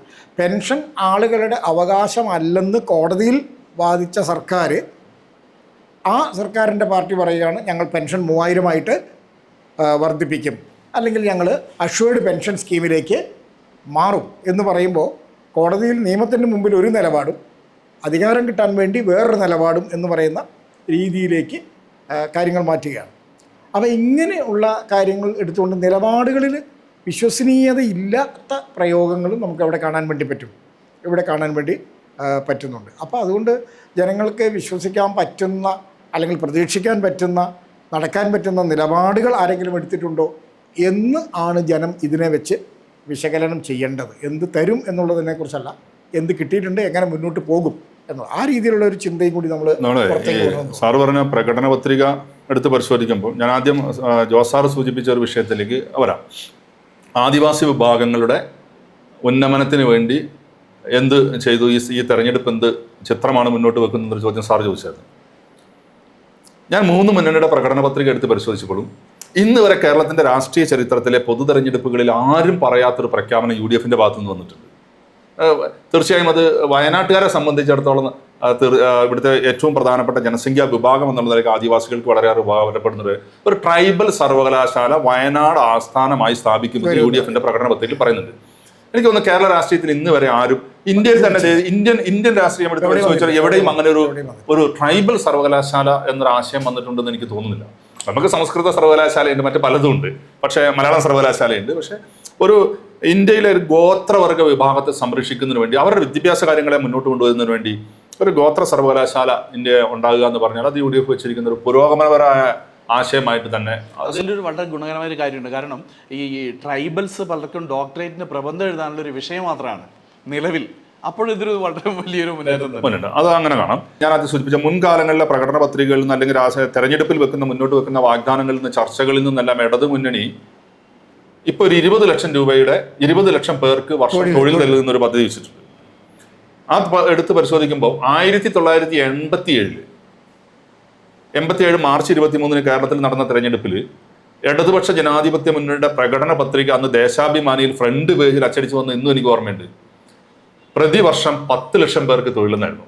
അന്ന് കേരളത്തിലെ എംപ്ലോയ്മെന്റ് എക്സ്ചേഞ്ചുകളിൽ രജിസ്റ്റർ ചെയ്തിട്ടുള്ള തൊഴിലില്ലാത്ത യുവാക്കളുടെ എണ്ണം 40 ലക്ഷത്തിന് മുകളിലായിരുന്നു. കേരളത്തിൽ അന്നുണ്ടായിരുന്ന എല്ലാ മത, ജാതി, വർഗ രാഷ്ട്രീയ പാർട്ടികളും UDFന്റെ ഒപ്പമായിരുന്നു. പിന്നെ ഇടതുപക്ഷത്ത് ഒറ്റ കമ്മ്യൂണിസ്റ്റ് പാർട്ടികളല്ലാതെ മറ്റു ഒരു കക്ഷികളും ഇടതുപക്ഷത്ത് ഉണ്ടായിരുന്നില്ല. എന്നിട്ടും ഇടതുപക്ഷം ഈ ഒരു വാഗ്ദാനത്തിലാണ് 87 തെരഞ്ഞെടുപ്പിൽ 40 ലക്ഷം രജിസ്റ്റർ ചെയ്ത തൊഴിലില്ലാത്ത യുവാക്കളുടെ തൊഴിലില്ലായ്മ പടയെ മുൻനിർത്തി നടത്തിയ ഒരു തെരഞ്ഞെടുപ്പിലാണ് ഇടതുപക്ഷം 87 മാർച്ച് 23. അന്നത്തെ രാഷ്ട്രീയ സമവാക്യങ്ങളൊന്നും LDFന് അനുകൂലമായിരുന്നില്ല. ആരും വന്ന് LDF അധികാരത്തിൽ വരുമെന്ന് പ്രവചിച്ചിട്ടുണ്ടായിരുന്നില്ല. പക്ഷെ രാഷ്ട്രീയ കേരളത്തെ ഞെട്ടിച്ചുകൊണ്ടാണ് അധികാരത്തിൽ വന്നത് 10 ലക്ഷം പേർക്ക് പ്രതിവർഷം തൊഴിൽ കൊടുക്കുന്നതാണ്. 10 ലക്ഷം പേർക്ക് വിട്ട് എത്ര പേർക്കെന്ന് തൊഴിൽ കൊടുക്കാൻ കഴിയുന്നു? കേരളം പിന്നീടുള്ള 5 വർഷക്കാലം ഒരു സമരഭൂമികയായി മാറുകയാണ് ചെയ്തത്. പ്രതിപക്ഷത്തിന്റെ സമരഭൂമികയായി മാറുകയാണെന്ന് കേരളം ഉണ്ടായത്. ഇന്ന് 20 ലക്ഷം പേരുടെ തൊഴിൽ വാഗ്ദാനത്തെ പറ്റി പറയും. ഇത് എങ്ങനെ കൊടുക്കും? ഇതിനുള്ള സാമ്പത്തിക സ്രോതസ് എവിടെ നിന്നാണ്? ഇവിടെ നമ്മൾ സാമ്പത്തിക സ്രോതസ് എവിടെ നിന്നാണെന്ന് ചോദിക്കുമ്പം നമ്മൾ ഒരു കാര്യം കൂടി ഇതിനകത്ത് ചർച്ച ചെയ്യേണ്ടതുണ്ട്. കേരളത്തിലെ 3 മുന്നണികളും മുന്നോട്ട് വെച്ചിട്ടുള്ള പ്രകടന പത്രികയിൽ എവിടെയും ഇന്ന് കേരളം നടത്തിക്കൊണ്ടിരിക്കുന്ന ഭീമമായ കടമെടുപ്പ്, അതിന്റെ തിരിച്ചടവ്, അതെങ്ങനെ പരിഹരിക്കുമെന്നുള്ളതിന് സാമ്പത്തിക രംഗത്തെ പറ്റി ഒരക്ഷരം പോലും മിണ്ടുന്നില്ല. നിശബ്ദമാണ്. കിഫ്ബിയിലേക്ക് പൈസ നിക്ഷേപിച്ചാൽ 100 കണക്കിന് ആളുകൾക്ക് കോടിക്കണക്കിന് രൂപ തിരികെ കൊടുക്കേണ്ട സമയമായി. ഒരു വർഷം കൂടെ കഴിഞ്ഞാൽ 7 വർഷം പൂർത്തിയായി കഴിഞ്ഞാൽ ആ പൈസ മുഴുവൻ തിരിച്ചു കൊടുക്കണം. കേരളത്തിന്റെ മുകളിലേക്ക് ഒരു വലിയ സാമ്പത്തിക ബാധ്യത വരികയാണ്. ആ സാമ്പത്തിക ബാധ്യത ഇപ്പോഴും ദൈനംദിനം ഈ സാമ്പത്തിക ബാധ്യത പറഞ്ഞപ്പോൾ കൂട്ടിച്ചേർത്ത് വെക്കാവുന്ന ഒരു കാര്യം, നമ്മുടെ വിവിധ വിദ്യാഭ്യാസ സ്ഥാപനങ്ങളിൽ 5-8 വർഷം ജോലി ചെയ്തിട്ട് സാലറി കിട്ടാതിരുന്ന ആളുകളുടെ അപ്പോയിൻമെൻറ്റുകൾ ഈ അടുത്ത കാലത്ത് പാസ്സാക്കിയപ്പോൾ 5 വർഷം കഴിഞ്ഞ് ഇപ്പം PF-ലേക്ക് പോയിരിക്കുന്ന ആ എമൗണ്ടുകളെല്ലാം അത് 25-30 ലക്ഷം ഒക്കെ വെച്ച് വരും ഓരോരുത്തർക്ക്. 5 വർഷം.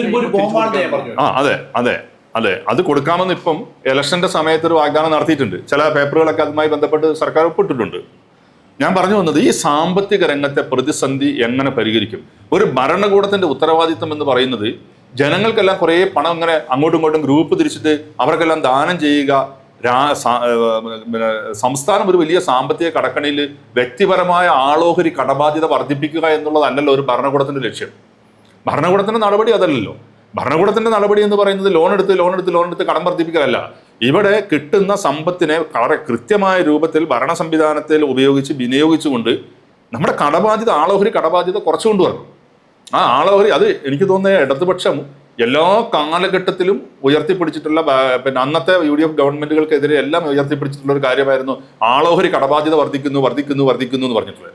പക്ഷെ ഇപ്പൊ കുറച്ചു കാലമായിട്ട് എടുത്ത് പരിശോധിച്ചാൽ മാർക്കറ്റിലേക്ക് പണത്തിന്റെ കുത്തൊഴുക്കുണ്ടാക്കുന്നതിന് വേണ്ടി എവിടെ നിന്നെല്ലാം കടം വാങ്ങാമോ കിട്ടാവുന്നിടത്തോളം കടം വാങ്ങിയിട്ട് മാർക്കറ്റിലേക്ക് ചെലവഴിക്കുന്ന ഒരു രീതിയാണ് കാണുന്നത്.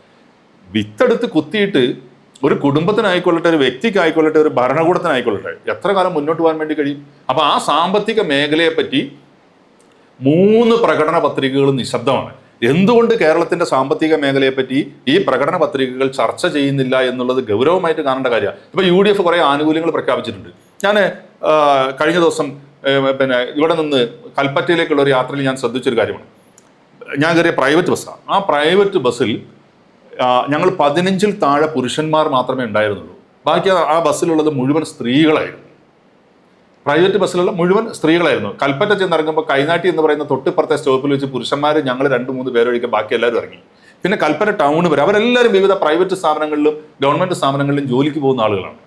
അപ്പോൾ കേരളത്തിലെ സ്ത്രീ സമൂഹം പൊതുധാരയിലേക്ക് കൂടുതലായി ഇറങ്ങി വരുന്നൊരു കാലഘട്ടത്തിൽ പുരുഷന്മാരുടെ യാത്ര കുറയുകയും സ്ത്രീകളുടെ യാത്ര വലിയ തോതിൽ ശതമാനം യാത്രക്കാരികളുടെ എണ്ണം വർദ്ധിക്കുകയും ചെയ്യുന്ന സാഹചര്യത്തിൽ നിലവിൽ നഷ്ടത്തിൽ നിന്ന് നഷ്ടത്തിലേക്ക് കൂപ്പ് കുത്തിക്കൊണ്ടിരിക്കുന്ന പിന്നെ 16-17,000 കോടി രൂപയുടെ സഞ്ചിത നഷ്ടം കാണിച്ചിട്ടുള്ള KSRTCക്ക് പിന്നെ സൗജന്യമായി സ്ത്രീ യാത്ര അനുവദിക്കുമെന്ന് പറയുന്നത് UDF പറയുന്നത് എനിക്ക് അത് ഒരു കേരളത്തിന്റെ നല്ല സാമ്പത്തിക രംഗത്ത് കേരളം നിലനിൽക്കണം എന്ന് ആഗ്രഹിക്കുന്ന ഒരു വ്യക്തിയെ സംബന്ധിച്ചിടത്തോളം ഒട്ടും സ്വീകാര്യമായ നിലപാടല്ല UDFന്റെ എന്ന് തന്നെ നമ്മൾ പറയേണ്ടി വരും.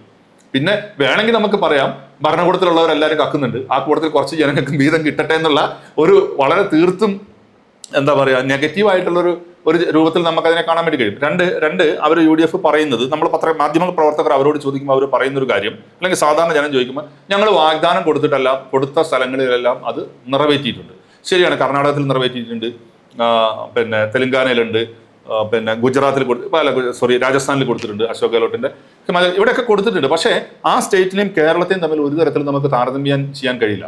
കാരണം വലിയ ഫാക്ടറികളും ഉൽപാദന കേന്ദ്രങ്ങളും പിന്നെ ഉള്ള സ്ഥലത്ത് വലിയ തോതിൽ GST കിട്ടുന്ന സ്ഥലങ്ങളാണതെല്ലാം. വലിയ തോതിൽ ഗവൺമെന്റിന് ടാക്സ് കിട്ടുന്ന സ്ഥലത്ത് കൊടുക്കുന്ന ആനുകൂല്യങ്ങൾ കേരളം പോലെ ഒരു ഉപഭോക്തൃ സ്റ്റേറ്റായി നമുക്ക് കൊടുക്കാൻ കഴിയുമോ എന്നുള്ളത്, അത് എത്ര കാലം കൊടുക്കാൻ വേണ്ടി കഴിയും എന്നുള്ളതിനെ സംബന്ധിച്ചൊക്കെ എനിക്ക് സംശയമുണ്ട്. നമുക്ക് അത്തരം വാഗ്ദാനങ്ങളല്ല വേണ്ടത്.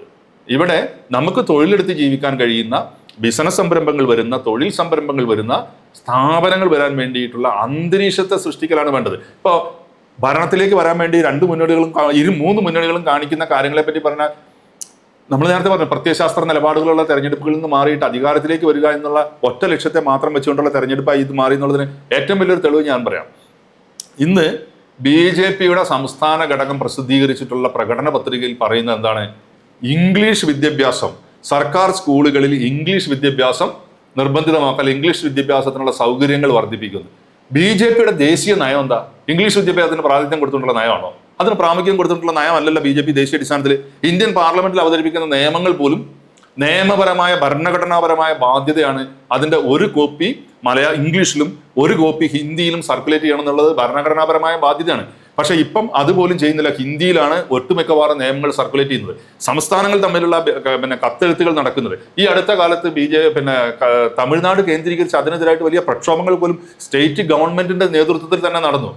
അപ്പം ഹിന്ദി പ്രോത്സാഹിപ്പിക്കാൻ നിൽക്കുന്ന, ഹിന്ദി ഇന്ത്യയിലെ എല്ലാ സ്റ്റേറ്റിലേക്കും എത്തിക്കണമെന്ന് ഭരണഘടനാപരമായ ബാധ്യതയിലേക്ക് കൊണ്ടുവരുന്ന കേന്ദ്ര ഗവൺമെന്റ് ഭരിക്കുന്ന പാർട്ടി, അതിന് ആശയപരമായി നേതൃത്വം നൽകുന്ന സംവിധാനത്തിന്റെ കേരള ഘടകം എന്താ പറഞ്ഞത്?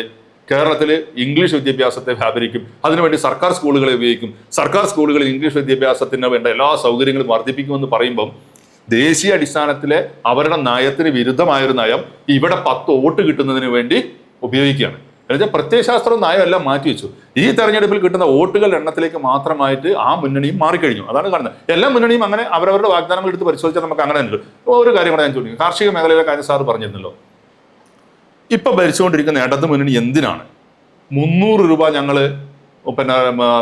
റബ്ബറിന് താങ്ങുവില പ്രഖ്യാപിക്കുമെന്ന് പറയുന്നതിനാ? ഇപ്പൊ തെരഞ്ഞെടുപ്പ് കഴിഞ്ഞാൽ വരുന്ന 15 ദിവസത്തിനുള്ളിൽ, അല്ലെങ്കിൽ 4-ാം തീയതി 9-ാം തീയതി തെരഞ്ഞെടുപ്പ് കഴിഞ്ഞ് മെയ് മാസം 4-ാം തീയതി റിസൾട്ട് വന്നു കഴിഞ്ഞാൽ അധികാരത്തിൽ വരേണ്ട ഒരു മുന്നണി, അല്ലെങ്കിൽ പ്രതിപക്ഷത്തിരിക്കേണ്ട ഒരു മുന്നണി, ആ മുന്നണിക്ക് ഈ തെരഞ്ഞെടുപ്പിലേക്ക് പോകുമ്പോൾ ഈ ഒരു മാസം കാത്തിരുന്നിട്ട് 300 പ്രഖ്യാപിക്കേണ്ട കാര്യമില്ല. ഇപ്പൊ കൊടുത്തിട്ട് പോകാലോ. ഇപ്പൊ 300 രൂപ കൊടുത്തിട്ട് ഇലക്ഷനെ നേരിടാലോ. അതെന്തുകൊണ്ടാ ചെയ്യാത്തത്? അപ്പം ഇത് അവസാനത്തെ കൊല്ലം ഒരു ചോദ്യം വരുന്ന 5 കൊല്ലം ഒരു മുന്നണി ഭരിച്ചു കഴിഞ്ഞാൽ ചോദ്യം വരുന്ന കൊല്ലത്തേക്ക് പറയും ഞങ്ങൾ 300 കൊടുത്തിട്ടുണ്ട്. എല്ലാ കാര്യങ്ങളും അങ്ങനെ. ക്ഷേമ പെൻഷൻ 3000 ആക്കുമെന്ന് കഴിഞ്ഞ തെരഞ്ഞെടുപ്പ് പ്രകടന പത്രികയിൽ ഉണ്ടെന്നാണ് എൻ്റെ ഓർമ്മ. ഉണ്ട്, പക്ഷെ എന്നിട്ട് കൊടുത്തില്ല. ഇപ്പൊ ഇനി കൊടുക്കുമെന്നാണ് പറയുന്നത്. ഈ പ്രകടന പത്രികകളെ ജനം എന്തായാലും മുഖവിലേക്ക് എടുക്കുന്നില്ല എന്നുള്ളത് ഉറപ്പാണ്. കാരണം ഇപ്പോഴീ പറഞ്ഞ പോലെ പ്രകടന പത്രികകൾ ഒരു ഗിമ്മിക്കാണ് എന്ന ആളുകൾക്ക് നന്നായി ബോധ്യപ്പെട്ടിട്ടുണ്ട്. എന്നാൽ അതേസമയം പ്രകടന പത്രികകളെല്ലാം കൂടി വായിച്ചു കഴിയുമ്പോൾ എല്ലാ മുന്നണികളുടെയും ഈ പ്രകടന പത്രികകളിലെ മഹാഭൂരിഭാഗം കാര്യങ്ങളും ഇവിടെ നടന്നാലേ എന്തെങ്കിലും വികസനം ഇവിടെ വരൂ എന്നുള്ള ഒരു ബോധ്യവും ഉണ്ട്. കാരണം വിവിധ മേഖലകളിലേക്ക് ഇത്രയും കാര്യങ്ങൾ ഇവിടെ ആവശ്യമുണ്ട് എന്ന് പരോക്ഷമായിട്ടെങ്കിലും അംഗീകരിക്കുന്നുണ്ടല്ലോ എല്ലാ മുന്നണികളും. അവിടെ ഈ കഴിഞ്ഞ തെരഞ്ഞെടുപ്പിലേക്ക് നമ്മൾ നോക്കുമ്പോൾ ഏതാണ്ട് 28-29 ബാറുകൾ ഉണ്ടായിരുന്ന കേരളത്തിൽ ആ സമയത്ത് അത്രയാണ് ഉണ്ടായിരുന്നത്. ആ സമയത്ത് വന്ന ഒരു പ്രഖ്യാപനം നമ്മുടെ മുൻപിലുണ്ട്.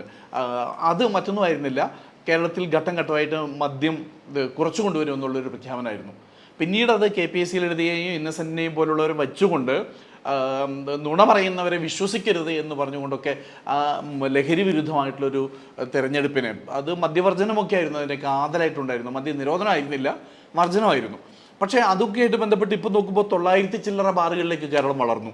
രാത്രി 12 മണി വരെ ഇപ്പോൾ കള്ള് കുടിക്കാമെന്നായി, തുറന്നു വെക്കണമെന്നായി.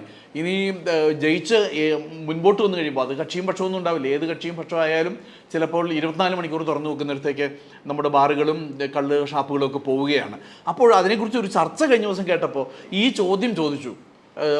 ശ്രോതാക്കളിൽ ഒരാൾ ഒരു ചോദ്യം ചോദിക്കുകയാണ്. ആ ശ്രോതാവ് ചോദിക്കുന്ന ചോദ്യം ഇതാണ്: കഴിഞ്ഞ തെരഞ്ഞെടുപ്പിൽ നിങ്ങളിങ്ങനെ ഈ മദ്യവർജനത്തിലൂടെ കേരളത്തെ ലഹരി മുക്തമാക്കുമെന്ന് പറഞ്ഞിരുന്നല്ലോ, അത് നടപ്പിലാക്കിയില്ലല്ലോ, മറിച്ച് ബാറുകളുടെ എണ്ണം കൂടുകയാണല്ലോ ചെയ്തത് എന്ന് പറഞ്ഞപ്പോൾ അവിടെ സംസാരിച്ചുകൊണ്ടിരുന്ന നേതാവ് പറഞ്ഞത് അത് ഞങ്ങൾ ബോധവൽക്കരിക്കാൻ വേണ്ടി ചെയ്തതാണെന്നാണ്. അതൊരു ബോധവൽക്കരണം. ഞാനൊരു ചോദ്യം ചോദിക്കട്ടെ. സാറിപ്പോൾ സൂചിപ്പിച്ച വിഷയത്തിൽ കേരളത്തിലെ ബാറുകളുടെ എണ്ണം വർദ്ധിപ്പിച്ചു. ഒരു കാര്യം ശ്രദ്ധിച്ചോ? പ്രതിപക്ഷ കക്ഷികൾ ഇവിടെ ബാക്കി എന്തൊക്കെ പ്രശ്നങ്ങളുണ്ടായാലും സമരം ചെയ്യുന്ന പ്രതിപക്ഷ കക്ഷികൾ എത്ര ദിവസം ആ വിഷയം ഉയർത്തിക്കൊണ്ട് സമരം ചെയ്ത് കേരളത്തിൽ പ്രസ്താവന നടത്തി? എന്താണ് കാര്യം എന്ന് മനസ്സിലായോ? അത് മനസ്സിലാക്കണമെങ്കിൽ നമ്മൾ കേരളത്തിൻ്റെ എലക്ഷൻ ഫണ്ട് മാനേജ്മെന്റ് എന്നൊരു സാധനത്തിലേക്ക് നമ്മൾ ശ്രദ്ധിക്കണം. മുമ്പ് കാലങ്ങളിലൊക്കെ നമ്മളെല്ലാവരെയും 5 രൂപ 10 രൂപ 100 രൂപ കൂപ്പൺ ഉപയോഗിച്ചിട്ട് നമ്മുടെയൊക്കെ വീടുകളിലേക്ക് വന്ന് വ്യക്തിപരമായി നമ്മളെ കണ്ട് പണം വാങ്ങുന്ന ഒരു സമീപന രീതി കേരളത്തിലെ എല്ലാ മുന്നണികൾക്കുണ്ടായിരുന്നു. കഴിഞ്ഞ കുറച്ച് തെരഞ്ഞെടുപ്പുകളായി ഞാൻ ശ്രദ്ധിച്ചു വരുന്നൊരു കാര്യമാണ്, സാധാരണ ജനങ്ങളിൽ നിന്നുള്ള ഫണ്ട് കളക്ഷൻ എന്നുള്ളൊരു സംവിധാനം ഇപ്പോൾ ഇല്ല. പക്ഷേ രാഷ്ട്രീയ പാർട്ടികളും സ്ഥാനാർത്ഥികളും വലിയ തോതിൽ, നമ്മളൊക്കെ ചിന്തിക്കുന്നതിനേക്കാളും വലിയ തോതിലുള്ള പണം ഇറക്കിയിട്ടാണ് ഒരു തെരഞ്ഞെടുപ്പിനെ നേരിടുന്നത്. ഈ പണം കൊടുക്കുന്ന സംവിധാനങ്ങളാണ് ഈ ബാറുകളും ഈ ഇങ്ങനെ കൊടുക്കുന്ന ലൈസൻസുകളും ഇതേപോലെയുള്ള വൻ വ്യവസായികളും. അപ്പോൾ അവരെ ഭരണപക്ഷം എന്ത് ആനുകൂല്യം അവർക്ക് കൊടുത്താലും അതിനെ എതിർക്കേണ്ടതില്ല എന്നുള്ളൊരു നയസമീപനം പ്രതിപക്ഷ കക്ഷികളും സ്വീകരിക്കുന്നുണ്ട്. ഞാനൊരു ഒറ്റ ഉദാഹരണം അതിനു വേണ്ടി പറയാം. മുഖ്യമന്ത്രിയുടെ മകളുടെ പേരടക്കം പരാമർശിച്ച കരിമണൽ കർത്തായുടെ ഡയറിയിൽ ഭരണകക്ഷി നേതാക്കന്മാരുടെ പേര് മാത്രമോ മുഖ്യമന്ത്രിയുടെ മകളുടെ പേര് മാത്രമല്ല ഉണ്ടായിരുന്നത്. അതിനൊക്കെ സമാനമായ സംഖ്യ വാങ്ങിയ പ്രതിപക്ഷ കക്ഷിയിലെ മുതിർന്ന നേതാക്കളുടെ പേരും ഉണ്ടായിരുന്നു അതിനകത്ത്. അതിൽ നിന്ന് തന്നെ വളരെ വ്യക്തമാണ് കേരളത്തിലെ ബിസിനസ് ലോബിക്ക് ചെയ്തു കൊടുക്കുന്ന ഇത്തരം സൗകര്യങ്ങളെ നാമമാത്രമായ എതിർപ്പ് എന്ന് പറഞ്ഞാൽ മുഖം രക്ഷിക്കുന്നതിന് വേണ്ടിയുള്ള എതിർപ്പ് മാത്രമേ പ്രതിപക്ഷ സംഘടനകൾ നടത്തുന്നുള്ളൂ. കാരണം ഇവരെല്ലാവരും ഒരുപോലെ അവരുടെ അടുത്ത് നിന്ന് ഫണ്ട് വാങ്ങുന്നുണ്ടെന്നുള്ളത് യാഥാർത്ഥ്യം തന്നെയാണ്. ഈ നമ്മുടെ രണ്ടാമത്തെ ചർച്ചയുടെ ഒരു ഘട്ടം അവസാനിപ്പിക്കാമെന്ന് എനിക്ക് തോന്നുന്നു. രണ്ടാമത്തെ വിഷയത്തിൻ്റെ, അതായത് നിലവിലുള്ള പ്രകടന പത്രികകൾ വെച്ചുകൊണ്ട് ജനം എങ്ങനെ തീരുമാനമെടുക്കുമെന്നുള്ളതിനെക്കുറിച്ച് പറയുമ്പോൾ കുറേയേറെ ഔദാര്യങ്ങളും കുറേയേറെ പ്രഖ്യാപനങ്ങളുമുണ്ട്. ഒരു സാധാരണ ജനം പ്രതീക്ഷിക്കുന്ന 2 കാര്യം പറഞ്ഞു. ഒന്ന്, സാമ്പത്തിക വികസനം എങ്ങനെ, തൊഴിൽ വികസനത്തിലൂടെ സാമ്പത്തികമായ സുസ്ഥിരതയിലേക്ക് ഒരു സമൂഹത്തെ എങ്ങനെ നയിക്കാം എന്നുള്ളതിനെക്കുറിച്ചോ സർക്കാരുകൾ എങ്ങനെ മാറുമെന്നുള്ളതിനെക്കുറിച്ചോ ആരും ഒന്നും സംസാരിക്കുന്നില്ല. അപ്പോൾ ജനത്തിനെ എന്നും ഔദാര്യം വാങ്ങി നിലനിർത്തുന്ന ഒരു വിഭാഗമായി മാറ്റാനാണ് എല്ലാവരും ശ്രമിച്ചുകൊണ്ടിരിക്കുന്നത്. അല്ലാതെ അവൻ സ്വയം ശക്തി ആർജിച്ച് വരേണ്ട സാഹചര്യം സൃഷ്ടിച്ചു കൊടുക്കുകയാണെന്നുള്ള സംവിധാനം കാണാനില്ല. നിലവിലുള്ള പത്രികകൾ എടുത്തു നോക്കുമ്പോൾ ആരാണ് അതിന് കൂടുതൽ സാധ്യത നൽകുന്നതെന്നാണ് ജനം പരിശോധിക്കേണ്ടത്. തൊഴിലിൻ്റെ സാധ്യതകൾ എങ്ങനെയൊക്കെയാണ് എന്ന് നമ്മൾ കാണാം. UDFൻ്റെ ഇതിൽ കുറച്ചൊക്കെ കാണാൻ വേണ്ടി കഴിയുന്നുണ്ട്. എങ്ങനെ ചെയ്യുമെന്നുള്ളത് വേറെ ഭാഗമായി നിൽക്കുന്നു. തൊഴിൽ 20 ലക്ഷം കൊടുക്കും എന്നുള്ളതിനെക്കുറിച്ച് പറഞ്ഞു. എത്ര പേർക്ക് കഴിഞ്ഞ പത്രികയിലും ഇതുണ്ടായിരുന്നു? എത്ര പേർക്ക് കൊടുത്തു? ഏത് തൊഴിലാണ് കൊടുത്തത്? ആ തൊഴിൽ കൊടുക്കുന്നത് ഏത് വിഭാഗത്തിനാണ്? ആ വിഭാഗമൊക്കെ ഇങ്ങനെ തിരിഞ്ഞു പോവുകയാണ്. അപ്പോൾ അങ്ങനെയും ഉള്ള കാര്യങ്ങൾ കിടക്കണം. അവിടെ ജനം എടുക്കാൻ പോകുന്ന ഒരു തീരുമാനം എനിക്ക് തോന്നുന്നത് എന്തായാലും ഒന്നും കിട്ടുന്നില്ല, അപ്പോൾ പിന്നെ കിട്ടുന്നത് ഇങ്ങോട്ട് പോരട്ടെ. അപ്പോൾ ഏറ്റവും കൂടുതൽ ആരാണോ ഓഫർ ചെയ്ത് ആ കൂടുതൽ ഓഫർ ചെയ്യുന്ന ഒരു മുന്നണിയെക്കുറിച്ച് ചിന്തിക്കുന്ന ഒരു തരത്തിലേക്ക് ആളുകൾ മാറാൻ സാധ്യതയുണ്ട് എന്നാണ് എൻ്റെ ഒരു ചിന്ത. എനിക്ക് അങ്ങനെ ചിന്തിക്കാൻ കഴിയുന്നില്ല. കാരണം എന്താണെന്ന് വെച്ചാൽ ഈ പ്രാവശ്യത്തെ തെരഞ്ഞെടുപ്പിൻ്റെ മുന്നണികളുടെ സ്ട്രാറ്റജി എടുത്ത് പരിശോധിച്ചാൽ ഇപ്പം നിങ്ങൾ നോക്കൂ, തെരഞ്ഞെടുപ്പിൻ്റെ പ്രകടന പത്രിക എപ്പോഴാണ് ഇറങ്ങിയത്? ഇന്നലെയാണ് തെരഞ്ഞെടുപ്പിൻ്റെ പ്രകടന പത്രിക ഇറങ്ങിയത്. 5 ദിവസവും മാത്രം 6 ദിവസം മാത്രമേ ഇനി തെരഞ്ഞെടുപ്പിൽ ആ സമയത്താണ്. മുൻകാലങ്ങളിൽ അങ്ങനെയല്ല. പ്രകടന പത്രികകൾ ആദ്യം തന്നെ ഇറങ്ങുമായിരുന്നു. ഇലക്ഷൻ നോട്ടിഫിക്കേഷൻ വന്നു കഴിഞ്ഞാൽ പ്രകടന പത്രിക ഉടനെ തന്നെ ഇറങ്ങുന്ന ഒരു സാഹചര്യം ഉണ്ടായിരുന്നു. പക്ഷേ ഇപ്രാവശ്യം അങ്ങനെയല്ല വന്നിട്ടുള്ളത്. എന്ന് വെച്ച് കഴിഞ്ഞാൽ സ്റ്റേറ്റ് ഒട്ടാകെ നടക്കുന്ന ഒരു പ്രകടന പത്രികയുടെ അടിസ്ഥാനത്തിലായിരിക്കില്ല ഇരു മുന്നണികളും ഇപ്രാവശ്യത്തെ ഇലക്ഷനെ നേരിടുന്നത്. അവിടെയാണ് ഞാൻ നേരത്തെ പറഞ്ഞ പ്രത്യയശാസ്ത്രപരമൊന്നുമല്ല. ഈ തെരഞ്ഞെടുപ്പിൽ നിങ്ങൾ നോക്കുക, ഇടതുമുന്നണി മുൻകാലങ്ങളിൽ എടുത്തിട്ടുള്ള കഴിഞ്ഞ തെരഞ്ഞെടുപ്പ് കഴിഞ്ഞത് ഇതിന് മുമ്പത്തെ 2021 തെരഞ്ഞെടുപ്പ് 2021 തെരഞ്ഞെടുപ്പിൽ എടുത്ത നയസമീപനം 2 ടേം മത്സരിച്ചവർക്ക് കൊടുക്കേണ്ടതില്ല എന്നുള്ളൊരു സമീപനം എടുത്തിട്ട് അവർ ഒരുപാട് ആളെ മാറ്റി. അതിനകത്ത് ശൈലജ ടീച്ചറും പിണറായി വിജയൻ സാറും ഒക്കെ അങ്ങനെ കുറച്ച് പേര് മാത്രമേ അതിനകത്ത് അല്ലാതെ വന്നുള്ളൂ, ഇളവ് കിട്ടി വന്നിട്ടുള്ളൂ. പക്ഷേ ഈ തെരഞ്ഞെടുപ്പിൽ അവർ പരിശോധിച്ചത് സ്റ്റേറ്റ് ഒട്ടാകെ ഈ പറഞ്ഞ പ്രകടന പത്രികകളും ഭരണ പ്രതിപക്ഷങ്ങളുടെ പ്രവർത്തനവും ഒക്കെ വെച്ചിട്ട് പഞ്ചായത്ത് തെരഞ്ഞെടുപ്പും ലോക്സഭാ തെരഞ്ഞെടുപ്പും കൂടെ നമ്മൾ എടുത്ത് വെച്ചിട്ട് കണക്കുകളെടുത്ത് പരിശോധിക്കുമ്പം ഇടതു മുന്നണിയുടെ നില അത്ര സുരക്ഷിതമല്ല എന്നൊരു ബോധ്യം ഇടതു മുന്നണിക്കുണ്ട്. അതുകൊണ്ട് തന്നെ ഇടതു മുന്നണി അവരുടെ ഇലക്ഷൻ സ്ട്രാറ്റജി സെറ്റ് ചെയ്തിരിക്കുന്നത് മണ്ഡലങ്ങൾ കേന്ദ്രീകരിച്ചാണ്. വ്യക്തിപരമായി ഒരു മണ്ഡലത്തിൽ ആ ഇടതു മുന്നണിയുടെ എല്ലാ MLA-മാർക്കും വ്യക്തിപരമായി സ്വാധീനമുണ്ട്. അതിനകത്ത് കുറച്ച് ആളുകൾക്ക് മാത്രമേ, അതായത് ഇടതു മുന്നണിക്കെതിരായിട്ടുള്ള ജനവികാരം ഉണ്ട് എന്ന് നമ്മൾ പറയപ്പെടുമ്പോഴും വ്യക്തിപരമായി അതാത് MLA-മാർക്ക് അവരുടെ മണ്ഡലങ്ങളിലുള്ള സ്വാധീനം നഷ്ടപ്പെട്ടിട്ടില്ല. അങ്ങനെ നഷ്ടപ്പെട്ടിട്ടുള്ള MLA-മാരെ ഇടതുപക്ഷം എന്ത് ചെയ്തിട്ടുണ്ട്? അവരുടെ സ്ഥാനാർത്ഥി ലിസ്റ്റിൽ നിന്ന് ഒഴിവാക്കിയിട്ടുണ്ട്. എന്ന് വെച്ചാൽ ഇടതുപക്ഷ മുന്നണിയുടെ നിലവിലുള്ള സിറ്റിംഗ് MLA-മാർ മത്സരിക്കുന്ന മണ്ഡലങ്ങൾ താരതമ്യേന കുറച്ചുകൂടി സുരക്ഷിതമാണ് എന്ന് കരുതണം. അത് തീരെ ചെറുതല്ലാത്ത ഒരു നമ്പറും ഉണ്ട്. അവിടെ UDF-നും BJP-ക്കും എന്ത് ചെയ്യണം? പിടിച്ചു കയറേണ്ടിയിരിക്കുന്നു. അപ്പോൾ സ്വാഭാവികമായും ഈ പറയുന്ന പ്രധാന സ്റ്റേറ്റിന്റെ പ്രധാന പോർട്ട്ഫോളിയോ മാനിഫെസ്റ്റോ എന്നുള്ള ഇലക്ഷൻ മാനിഫെസ്റ്റോ എന്നുള്ള സാധനം അവിടെ നിന്ന് മാറുകയും പകരം ഓരോ മണ്ഡലത്തിലും സ്ഥാനാർത്ഥികളുടെ സ്വീകാര്യത വെച്ചിട്ട് വേണം ഓരോ എതിർ സ്ഥാനാർത്ഥിയെ മറികടക്കാൻ.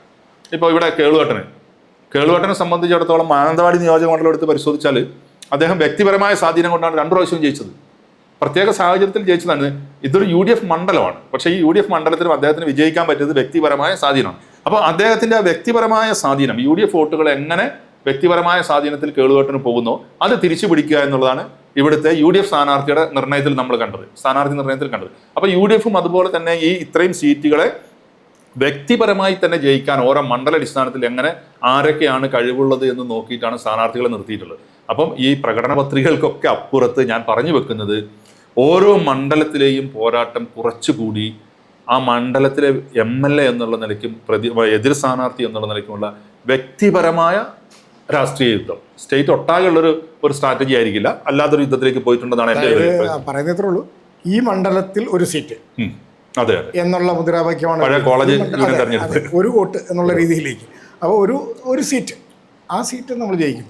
അങ്ങനെ ഒരു അധികാരത്തിൽ എത്താമെന്നാണ് ഇടതു മുന്നണി കരുതുന്നത് എന്നാണ് ഇപ്പോൾ സാലു പറഞ്ഞതിൻ്റെ ചുരുക്കം എന്നത്. ശരിക്കും ഒന്ന് കുറച്ചും കൂടി ആ മണ്ഡലമുണ്ടെങ്കിൽ ആളുകൾ കുറച്ചും കൂടി ആഴത്തിൽ ചിന്തിക്കുന്നുണ്ടെന്ന് ഞാൻ വിചാരിക്കാം. ഒന്ന്, അഭിപ്രായ സ്വാതന്ത്ര്യം, അതിന് കിട്ടുന്ന നിലപാട് എങ്ങനെയായിരുന്നു, ഒരു വിഷയത്തിൽ എങ്ങനെയാണ് എടുത്തുകൊണ്ടിരിക്കുന്നത്. ഒരക്രമം ഉണ്ടായാൽ ഇപ്പോൾ എല്ലാവരും ഒന്നിച്ച് പറയുന്ന സാധനമാണ് സ്ത്രീ സുരക്ഷ എന്ന് പറയുന്നത്. ഈ കേരളത്തിലുണ്ടായിരിക്കുന്ന സ്ത്രീ സംബന്ധമായ വിഷയങ്ങളിൽ ഒരേ നിലപാടാണോ അധികാരികൾ എടുത്തിരുന്നത്? എല്ലാ വിഷയത്തിലും ഓരോരുത്തരോടും ഒരേ നിലപാടാണോ എടുത്തിരുന്നത്? അതോ രാഷ്ട്രീയത്തിനനുസരിച്ചുള്ള നിലപാട് മാറ്റം ഉണ്ടായിരുന്നു? അഴിമതി കേസുകളിലുണ്ടായിരുന്ന നിലപാട് എന്തായിരുന്നു? അക്രമങ്ങളെ അപലപിക്കുന്നതിലും അക്രമികൾക്കെതിരെ നടപടിയെടുക്കുന്നതിലും എന്ത് സമീപനമാണ് അത് പ്രതിപക്ഷത്തിന് എപ്പോഴും ആരോപണം പറയാനേ പറ്റത്തുള്ളൂ, അധികാരികളുണ്ട്. അപ്പോൾ അധികാരികൾ എങ്ങനെയാണ് ആ കാര്യങ്ങൾ എടുത്തുകൊണ്ടിരുന്നത്? തൊഴിലിൻ്റെ ലഭ്യതയിൽ എങ്ങനെയായിരുന്നു? ഇങ്ങനെ ഓരോന്നിലും എടുത്തു നോക്കിക്കഴിഞ്ഞാൽ സർക്കാരിൻ്റെ സംവിധാനം ഒരു പ്രതിപക്ഷ ബഹുമാനമില്ലാതെയാണ് പ്രവർത്തിക്കുന്നത് നമുക്ക് കൃത്യമായിട്ട് കാണാൻ വേണ്ടി പറ്റും. കാരണം പ്രതിപക്ഷ ബഹുമാനം ഇല്ലെങ്കിൽ പിന്നെ അവർ പറയുന്നതൊന്നും കേൾക്കേണ്ട കാര്യം, നിങ്ങളിങ്ങനെ പറഞ്ഞുകൊണ്ടിരിക്കും, ഞങ്ങളിങ്ങനെ ചെയ്തുകൊണ്ടിരിക്കും എന്നുള്ളൊരു സമീപനമാണ്.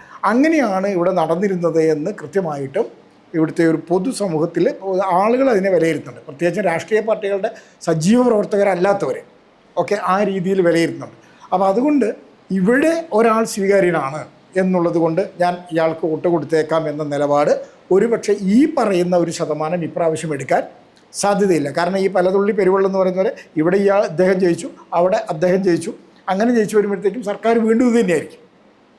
അപ്പോൾ അങ്ങനെ വരാൻ സാധ്യത ഒരു പക്ഷേ ഇപ്രാവശ്യം ഈ പറയുന്ന ഈ സ്വതന്ത്ര വോട്ടേഴ്സ് എന്ന് പറയുന്ന ആളുകൾ ചെയ്യുമെന്ന് എനിക്ക് തോന്നുന്നില്ല. സർക്കാർ ഉദ്യോഗസ്ഥർ ചെയ്യാൻ സാധ്യത വളരെ കുറവാണ്. കാരണം സർക്കാർ ഉദ്യോഗർക്ക് ഈ കഴിഞ്ഞ ഒരു 10 വർഷം കൊണ്ടുണ്ടായ നഷ്ടം എത്രയാണെന്ന് അവർ കണക്ക് കൂട്ടി വെച്ചിട്ടുണ്ട്. തൊഴിലാളികൾക്ക് ഉണ്ടായിരിക്കുന്ന നഷ്ടം അവർ കണക്ക് കൂട്ടി വെച്ചിട്ടുണ്ട്. കാരണം വെച്ചാൽ അവരുടെ ക്ഷേമ പെൻഷനുകളും സുരക്ഷകളിലും മുഴുവൻ വന്നിരിക്കുന്ന കാര്യങ്ങൾ ഉണ്ടാക്കി വെച്ചിട്ടുണ്ട്. വിലക്കയറ്റത്തിലൂടെ ഉണ്ടാകുന്ന ഈ സെസ്സിലൂടെ ഉണ്ടാകുന്ന കാര്യങ്ങളെക്കുറിച്ച്, ഇൻഷുറൻസിനെക്കുറിച്ച്. ഇപ്പോൾ കേന്ദ്ര ഗവൺമെൻറ്റിൻ്റെ പല ഇൻഷുറൻസ് പദ്ധതികളും കേരളത്തിൽ എന്തുകൊണ്ട് നടക്കാതെ പോയി എന്നുള്ളതിനെക്കുറിച്ച്. അപ്പോൾ ഇങ്ങനെയുള്ള കാര്യങ്ങളെല്ലാം വരുമ്പോഴത്തേക്കും ജനത്തിന് കിട്ടേണ്ട പലതും കിട്ടാതെ പോകുന്നുണ്ടെന്ന് ചിന്തിക്കുന്ന ഒരു അപ്പർ ലെയർ ഉണ്ട്. അവരുടെ വോട്ട് ഒരു പക്ഷേ ഈ പറയുന്ന സ്വീകാര്യത ഉള്ള ആളുകൾക്ക് പോലും ലഭിക്കാനുള്ള സാധ്യത ഞാൻ കാണുന്നില്ല എന്നാണ് എനിക്ക് തോന്നുന്നത്. അങ്ങനെ വരുമ്പോൾ ചിലപ്പോൾ ഒരു ഷിഫ്റ്റിംഗ് ഉണ്ടാവാനുള്ള സാധ്യത ഞാൻ കാണുന്നു. ഈ ഒരു പറഞ്ഞതിന് തൊട്ടിപ്പുറത്തേക്ക് വരാവുന്ന ഒരു ഘടകം എന്ന് പറയുന്നത് കുറച്ചുകൂടി കേന്ദ്രീകൃതമായ ഒരു നേതൃശൈലി ചില ഘട്ടങ്ങളിലെങ്കിലും ഒരു സംസ്ഥാനത്തിന് ആവശ്യമായിട്ട് വരും, അതിൻ്റെ ഒരു വളർച്ചയുടെ ഘട്ടത്തിൽ പ്രത്യേകിച്ചും. അപ്പോൾ അത്തരം ഒരു സ്ട്രാറ്റജി അവതരിപ്പിക്കാൻ LDF-ന് ഇവിടെ കഴിയുന്നുണ്ട് എന്ന് ശക്തമായ തോതിൽ തന്നെ പ്രചരണ പരിപാടികളിലൂടെ മുൻപോട്ട് കൊണ്ടുവരാൻ LDF ശ്രമിക്കുന്നുണ്ട്. ഒരു പരിധിയോളം അത് വിജയിച്ചിട്ടുമുണ്ട്. കാരണം കേന്ദ്രീകൃതമായ ഒരു തെരഞ്ഞെടുപ്പ് പ്രചരണം, വളരെ അടുക്കോട് ചിട്ടയോടും കൂടിയ ഒരു തെരഞ്ഞെടുപ്പ് പ്രചരണം തന്നെയാണ് LDF-ന്റെ ഭാഗത്ത് നിന്ന് നിലവിൽ നടന്നുകൊണ്ടിരിക്കുന്നത്. ഓരോ വീടും കേന്ദ്രീകരിച്ച്, ഓരോ വ്യക്തിയും കേന്ദ്രീകരിച്ച്, സ്വകാര്യ വ്യക്തിയുടെ റോഡിനരികിലുള്ള ഓരോ മരവും കേന്ദ്രീകരിച്ച് അവിടെയാണല്ലോ പോസ്റ്റർ തൂക്കാൻ പറ്റുന്നു, പോസ്റ്റർ ഒട്ടിക്കാൻ പറ്റുന്നു. ആ രീതിയിലുള്ളൊരു സുഗഠിതമായ പ്രചരണ തന്ത്രമുണ്ട്. പക്ഷേ ഈ പ്രചരണ തന്ത്രത്തെ മലയാളി എന്ന് പറയുന്ന ഒരു പ്രത്യേകതരം മനുഷ്യനുണ്ടല്ലോ ലോകത്ത്, അയാൾ എങ്ങനെ അതിനെ ഏറ്റെടുത്ത് വിവേചിച്ച് വോട്ട് ചെയ്യുന്നു എന്നിടത്തേക്ക് വരും ഇതിൻ്റെ ഒരു ആത്യന്തികമായ റിസൾട്ട് എന്ന് തോന്നുന്നു. സാറ് പറഞ്ഞത് കേന്ദ്രീകൃതം എന്നൊരു പദം ഉപയോഗിച്ചു. യഥാർത്ഥത്തിൽ ഇടതുമുന്നണിയുടെ പ്രചരണം കേന്ദ്രീകൃതമാണ്, വ്യക്തിയിലാണ്. നിങ്ങൾ ഈ സംസ്ഥാനം മുഴുവൻ തെരഞ്ഞെടുപ്പുമായി ബന്ധപ്പെട്ടിട്ട് പ്രചരണ പോസ്റ്ററുകളിൽ മുമ്പൊന്നും ഇല്ലാത്ത വിധം മുഖ്യമന്ത്രിയുടെ പോസ്റ്റർ മാത്രമല്ലേ ഉള്ളൂ. ഇതൊരു കമ്മ്യൂണിസ്റ്റ് പാർട്ടികൾക്ക് ചേർന്ന നയമല്ല. കാരണം കമ്മ്യൂണിസ്റ്റ് പാർട്ടികൾ മുന്നോട്ട് വെക്കുന്നത് പ്രത്യയശാസ്ത്രത്തെയാണ്, നയപരിപാടികളാണ്. ഇത് വ്യക്തി കേന്ദ്രീകൃതമായി മാറി. പിന്നെ UDF-ന്റെ ഒട്ടുമിക്കവാറും നേതാക്കളെല്ലാം പത്രസമ്മേളനങ്ങളും കാര്യങ്ങളും എല്ലാം നടത്തുന്നുണ്ട്. പിന്നെ മുഖ്യമന്ത്രി ചുമതലപ്പെടുത്തിയിരിക്കുന്ന M സ്വരാജുമല്ലാതെ CPM-ൻ്റെയോ ഇടതുമുന്നണിയുടെയോ നേതൃത്വ നിരയിലുള്ള എത്ര പേര് പത്രസമ്മേളനം നടത്തുന്നുണ്ട്? എവിടെ? CPM-ന്റെ സംസ്ഥാന സെക്രട്ടറി ഗോവിന്ദ മാഷ് എവിടെയാ? ഈ തെരഞ്ഞെടുപ്പുമായി ബന്ധപ്പെട്ട് ആദ്യഘട്ടത്തിൽ നടത്തിയ 2 പത്രസമ്മേളനങ്ങൾ ഒഴികെ ഇന്ന് വരെ ഒരൊറ്റ പത്രസമ്മേളനം ഈ സമയം വരെ ഗോവിന്ദ മാഷ് നടത്തിയിട്ടില്ല. ഗോവിന്ദ മാഷയുടേതായ എവിടെയെങ്കിലും ഒരു പ്രസംഗത്തിൽ നിന്ന് ഗോവിന്ദ മാഷ് ഈ തെരഞ്ഞെടുപ്പുമായി ബന്ധപ്പെട്ട് CPM-ന് സംസ്ഥാനത്തിന്റെ ഭരണമുന്നണിക്ക് നേതൃത്വം നൽകുന്ന പാർട്ടിയുടെ ആളാണ്, പാർട്ടിയുടെ സംസ്ഥാന സെക്രട്ടറിയാണ്. ഒരുപക്ഷെ പാർട്ടിയുടെ ഘടന അനുസരിച്ച് മുഖ്യമന്ത്രിയെക്കാളും മുകളിലുള്ള ആളാണ്. പാർട്ടി ഘടനയിൽ മുഖ്യമന്ത്രിയെക്കാളും മുകളിലുള്ള ആളാണ് ഗോവിന്ദ മാഷ്. ഈ തെരഞ്ഞെടുപ്പിനെ സ്വാധീനിക്കുന്ന, ഈ സ്ട്രാറ്റജി സെറ്റ് ചെയ്യുന്നവനാണ് തെരഞ്ഞെടുപ്പ് ജയിക്കുന്നത്, ഏത് മുന്നണിയായാലും. എന്തെങ്കിലും ഒരു പ്രസ്താവന അദ്ദേഹത്തിൻ്റെതായിട്ട് ഈ തെരഞ്ഞെടുപ്പിന്റെ സ്ട്രാറ്റജി തീരുമാനിക്കുന്ന വന്നതായിട്ട് നമ്മൾ കണ്ടില്ല. അതേസമയത്ത് അപ്പുറത്ത് VD സതീശനും രാജീവ് ചന്ദ്രശേഖറും, പിന്നെ BJP-യുടെ രാജീവ് ചന്ദ്രശേഖറും, ശോഭാ സുരേന്ദ്രനും, ഈ പറഞ്ഞ തെറ്റോ ശരിയാവട്ടെ ഗോപാലകൃഷ്ണനും, പിന്നെ UDF-ന്റെ എടുത്താൽ VD സതീശനും രമേശ് ചെന്നിത്തലയും അടക്കമുള്ള KC വേണുഗോപാൽ, മുല്ലപ്പള്ളി രാമേന്ദ്രൻ, K മുരളീധരൻ തുടങ്ങിയിട്ടുള്ള ഒരു വലിയ നേതൃത്വ നിര, ലീഡർഷിപ്പ് കേരളത്തിന്റെ എല്ലാ പിന്നെ ജില്ലകളിൽ നിന്നും ദിവസേന എന്ന പോലെ ഇലക്ഷന്റെ സ്ട്രാറ്റജി നിശ്ചയിക്കുന്ന, ജനങ്ങളെ സ്വാധീനിക്കുന്ന പ്രസ്താവനകൾ, വിഷയങ്ങൾ എടുത്ത് മുന്നോട്ടിടുകയാണ്. കെ സുധാകരൻ നമ്മൾ മനസ്സിലാക്കേണ്ടത്, പിന്നെ ഇവിടെ രാഹുൽ ഗാന്ധി വന്നു, അദ്ദേഹം ഒരു പ്രസ്താവന നടത്തി, പ്രിയങ്ക ഗാന്ധി വന്നു, അവരൊരു പ്രസ്താവന നടത്തി. ഇതെല്ലാം പിറ്റേ ദിവസം തന്നെ ഇടതുമുന്നണി മറുപടി പറയുന്ന ഒരു സാഹചര്യത്തിലാണ്. ആരെ മറുപടി പറയാനുള്ള M സ്വരാജ് മാത്രമാണ്. ലീഡേഴ്സ് ഒക്കെ എവിടെ? CPM-ന്റെ ലീഡേഴ്സ്, ഇടതുമുന്നണിയുടെ ഇന്നലെ ബിനോയ് വിശ്വത്തിന്റെ പ്രസ്ഥാനമുണ്ട്, സംസ്ഥാന സെക്രട്ടറി CPI-യിൽ. ലീഡേഴ്സ് എല്ലാം എവിടെ? ഒരാൾ ഒറ്റയ്ക്ക് ഒരു തെരഞ്ഞെടുപ്പിനെ നയിക്കുന്ന പ്രതീതിയാണ് നിലവിൽ ഇടതുമുന്നണിയുടെ തെരഞ്ഞെടുപ്പ് രംഗത്ത് കാണുന്നത്. അത് തന്നെയാണ് ഇടതുമുന്നണിയുടെ അപകടം. ആ ഒരു അപകടമാണ് ഞാൻ പറഞ്ഞത്. പിന്നെ കോൺഗ്രസിൽ ഇപ്രാവശ്യം അല്ലെങ്കിൽ UDF-ന് ഉണ്ടായിരിക്കുന്ന ഒരു മൈലേജ് ഞാൻ പറയാൻ ഉദ്ദേശിച്ച സാരി തുടങ്ങി വെച്ചത്, കാലാകാലങ്ങളുള്ള ഏത് തെരഞ്ഞെടുപ്പ് എടുത്താലും നമ്മൾ കാണുക, ഒന്നെങ്കിൽ NDA സെറ്റ് ചെയ്യുന്ന അജണ്ട, അല്ലെങ്കിൽ LDF സെറ്റ് ചെയ്യുന്ന അജണ്ടയ്ക്ക് മറുപടിയുമായി പുറകെ സഞ്ചരിക്കുന്ന ഒരു UDF മുന്നണിയാണ്. ഇപ്രാവശ്യം ഇലക്ഷൻ അജണ്ട നിശ്ചയിക്കുന്നതിൽ UDF-ന് ഒരു മേൽക്കൈ വന്നിട്ടുണ്ട്. UDF പറയുന്ന ചില കാര്യങ്ങളിലേക്ക് മറ്റുള്ളവർക്ക് മറുപടി പറയേണ്ട സാഹചര്യം, അല്ലെങ്കിൽ അതുമായി ബന്ധപ്പെട്ട് ചർച്ച മുന്നോട്ട് പോകേണ്ട കാര്യങ്ങളിലേക്ക് വരുന്നുണ്ട്. അത് ഒരു പക്ഷേ കുറച്ചും കൂടി ഒരു എഡ്ജ് നൽകുമെന്നാണ് എൻ്റെ ഒരു. അത് സ്വാഭാവികമാണ്. കാരണം ഇലക്ഷൻ്റെ അജണ്ട സെറ്റ് ചെയ്യുന്നത് അത് നമ്മൾ കഴിഞ്ഞ ഉപതെരഞ്ഞെടുപ്പുകളിലെല്ലാം കണ്ടതാണ്.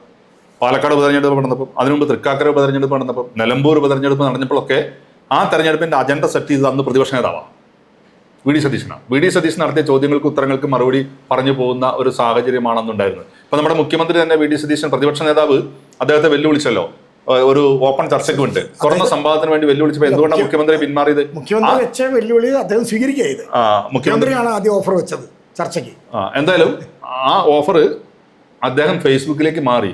തുറന്ന് നേരിട്ടുള്ള ഒരു സംവാദത്തിലേക്ക് പോകുന്നത് അപകടകരമാണ്, ഏതോ ഒരു സ്ഥലത്ത് അപകടകരമാണ് എന്ന് കൃത്യമായി അദ്ദേഹത്തിന് മനസ്സിലായതുകൊണ്ടാണ് മുഖ്യമന്ത്രി പാർട്ടിയും ആ നിർദ്ദേശം അനുസരിച്ച് പറയുന്നത് മുഖ്യമന്ത്രി പുറകിലേക്ക് പോയിട്ടുള്ളത്. ഈ തെരഞ്ഞെടുപ്പിന്റെ അജണ്ടകൾ സെറ്റ് ചെയ്യുന്നതിനെ കുറിച്ച് പറഞ്ഞപ്പോഴാണ് മാധ്യമങ്ങൾക്ക് ഈ തെരഞ്ഞെടുപ്പുമായിട്ട് ബന്ധപ്പെട്ടുള്ള ഒരു സ്ഥാനത്തെക്കുറിച്ച് ചിന്ത വരുന്നത്. കാരണം നമ്മൾ മാധ്യമങ്ങളെ ഫോർത്ത് എസ്റ്റേറ്റ് എന്നൊക്കെയാണല്ലോ വിളിച്ചിരുന്നത്.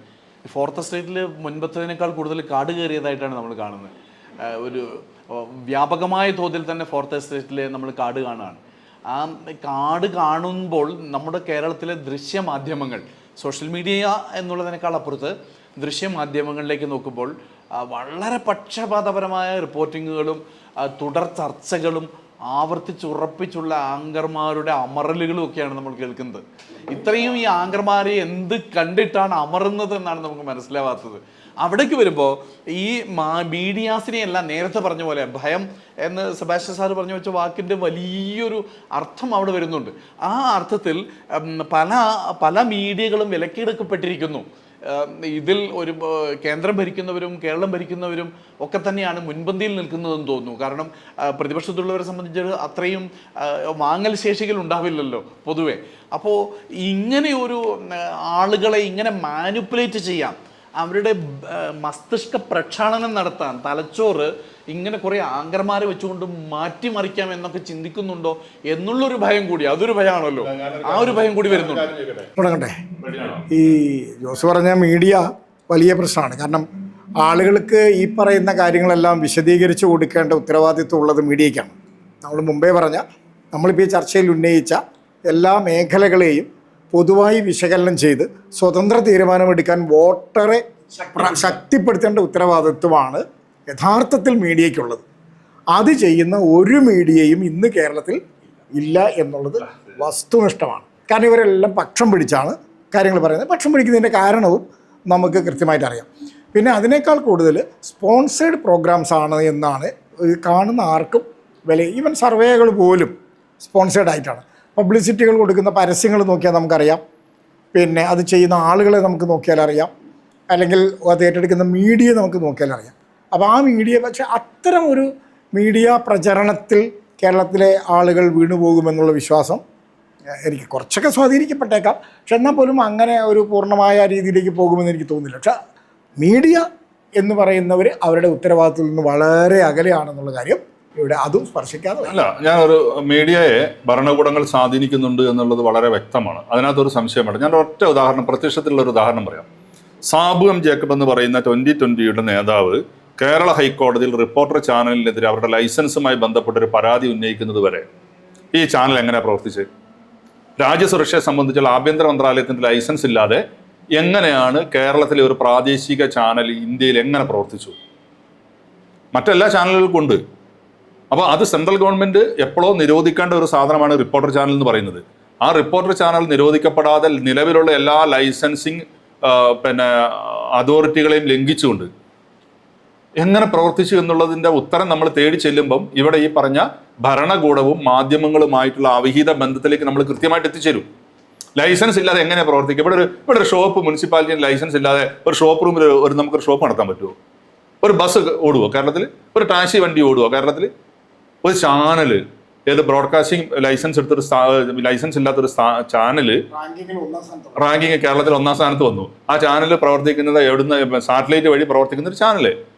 അതിന് സാറ്റലൈറ്റ് കിട്ടണ്ടേ? ഇവിടുത്തെ ലൈസൻസ് ഇല്ലാതെ എങ്ങനെ സാറ്റലൈറ്റ് കിട്ടുക?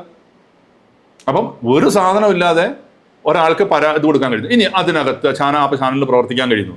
ഞാൻ രണ്ടാമത്തെ കേന്ദ്ര ഗവൺമെൻറ്റുമായി ബന്ധപ്പെട്ട ആരോപണം പറയുമ്പോൾ സ്റ്റേറ്റ് ഗവൺമെൻറ്റുമായി ആ ചാനലുമായി ബന്ധപ്പെട്ട മറ്റൊരു ആരോപണം കൂടി ഉന്നയിക്കാൻ ഈ അവസരം ഞാൻ ഉപയോഗിക്കുക. ആ ചാനലിനെ കേരള ഹൈക്കോടതി റിപ്പോർട്ടർ ചാനലിനുള്ള ലൈസൻസ് സംബന്ധിച്ച പ്രശ്നം അത് ലൈസൻസ് ഇല്ല, അതുകൊണ്ട് അതിൻ്റെ പ്രവർത്തനാനുമതി കൊടുത്തിരിക്കുന്നത് നിയമവിരുദ്ധമാണ്, അത് കേന്ദ്ര ഗവൺമെൻറ് പരിശോധിക്കണം, വാർത്താവിതരണ വകുപ്പ് പരിശോധിക്കണം, ആഭ്യന്തര മന്ത്രാലയത്തോട് അത് സംബന്ധിച്ച് റിപ്പോർട്ട് കൊടുക്കാൻ വേണ്ടി കേരള ഹൈക്കോടതി വിധിച്ചു. അതിനെതിരെ മിനിഞ്ഞാന്ന് സുപ്രീം കോടതിയിൽ അപ്പീൽ വന്നിട്ടുണ്ട്. നമ്മുടെയൊക്കെ അറിവിൽ ആരാ റിപ്പോർട്ടർ ചാനലിൻ്റെ ഉടമ? വയനാട്ടുകാരനാണ്. അഗസ്റ്റിൻ സഹോദരന്മാരാണ് റിപ്പോർട്ടർ ചാനലിൻ്റെ ഉടമ. നമ്മളൊക്കെ ഇപ്പം മനസ്സിലാക്കിയിരിക്കുന്നതും അവർ ചാനൽ തുടങ്ങിയ സമയം തൊട്ട് പ്രഖ്യാപിച്ചിരിക്കുന്നതും അതാണ്. റിപ്പോർട്ടർ ചാനലിൻ്റെ MD എന്നൊക്കെ പറഞ്ഞ് അവിടെ ചാനലിൽ വന്നിരുന്ന് ചർച്ച നടത്തുന്നുണ്ട്. സുപ്രീം കോടതിയിൽ ഈ ഹൈക്കോടതിയിൽ റിപ്പോർട്ടർ ചാനലിനെതിരായിട്ട് വന്നിട്ടുള്ള വിധിയിൽ അപ്പീൽ പോയിരിക്കുന്നത് മുഖ്യമന്ത്രിയുടെ CPMന്റെ സോഷ്യൽ മീഡിയ വിഭാഗത്തെ ഓർഗനൈസ് ചെയ്യുന്ന MV നികേഷ് കുമാറാണ്. കേന്ദ്ര ഭരണകക്ഷി ലൈസൻസ് ഇല്ലാതെ ഒരു ചാനലിനെ പ്രവർത്തിക്കാൻ അനുവദിക്കുന്നു. ആ ചാനലിന്റെ ലൈസൻസ് കേരളത്തിലെ ഹൈക്കോടതി ചോദ്യം ചെയ്തപ്പോൾ അതിനെതിരെ സുപ്രീം കോടതിയിലേക്ക് അപ്പീൽ പോയിരിക്കുന്നത് ആരാണ്? CPMന്റെ നേതാവാണ്. CPMന്റെ ജില്ലാ കമ്മിറ്റി മെമ്പർ, കണ്ണൂർ ജില്ലാ കമ്മിറ്റി മെമ്പറാണ് MV നികേഷ് കുമാർ. അപ്പോൾ എന്ന് വെച്ച് കഴിഞ്ഞാൽ രണ്ട് കേന്ദ്ര കേരള ഭരണ സംവിധാനങ്ങളുമായി ഒരുപോലെ ബന്ധം പുലർത്തി അനധികൃതമായി ഒരു ചാനൽ ഇവിടെ പ്രവർത്തിക്കുന്നുണ്ട് എങ്കിൽ നിങ്ങൾ ആ ചാനലിൽ നടക്കുന്ന ചർച്ചകളും ഡിബേറ്റുകളും അവരുടെ അഭിപ്രായവും അവരുടെ ഏതെങ്കിലും ഘട്ടത്തിൽ താങ്കൾ സൂചിപ്പിച്ചതുപോലെ ആങ്കർമാർ വിരുദ്ധ അഭിപ്രായം പറഞ്ഞാൽ പോലും ആ അഭിപ്രായത്തെ കേന്ദ്ര ഭരണകൂടത്തിനോ കേരള ഭരണകൂടത്തിനോ കോട്ടം തട്ടാത്ത വിധത്തിൽ അതിന് വാദിക്കാൻ വേണ്ടി ഇരിക്കുന്നത് ചാനലിന്റെ MD എന്ന് അറിയപ്പെടുന്ന ആൾ തന്നെയാണ്. അവിടെ തന്നെ വളരെ വ്യക്തമല്ലേ ഭരണകൂടം ഒരു ചാനലിനെ എങ്ങനെയൊക്കെ സ്വാധീനിക്കപ്പെടുന്നുണ്ട്, ഭരണകൂടം എങ്ങനെയൊക്കെ ചാനലുകളുമായി ഇതൊരു അത്ഭുതമാണ് ബന്ധപ്പെടുന്നത്. ഇതൊരു അത്ഭുതമാണ്. കേന്ദ്ര ഭരണകക്ഷിയും കേരളം പരസ്പരം വിരുദ്ധമാണെന്ന് പറയുന്ന സമയത്ത് തന്നെ ഒരു ചാനലിന്റെ ഉടമ അവരെ കണക്ഷൻസ് അതാണ് UDF ഡീൽ എന്ന് പറയുന്നത്.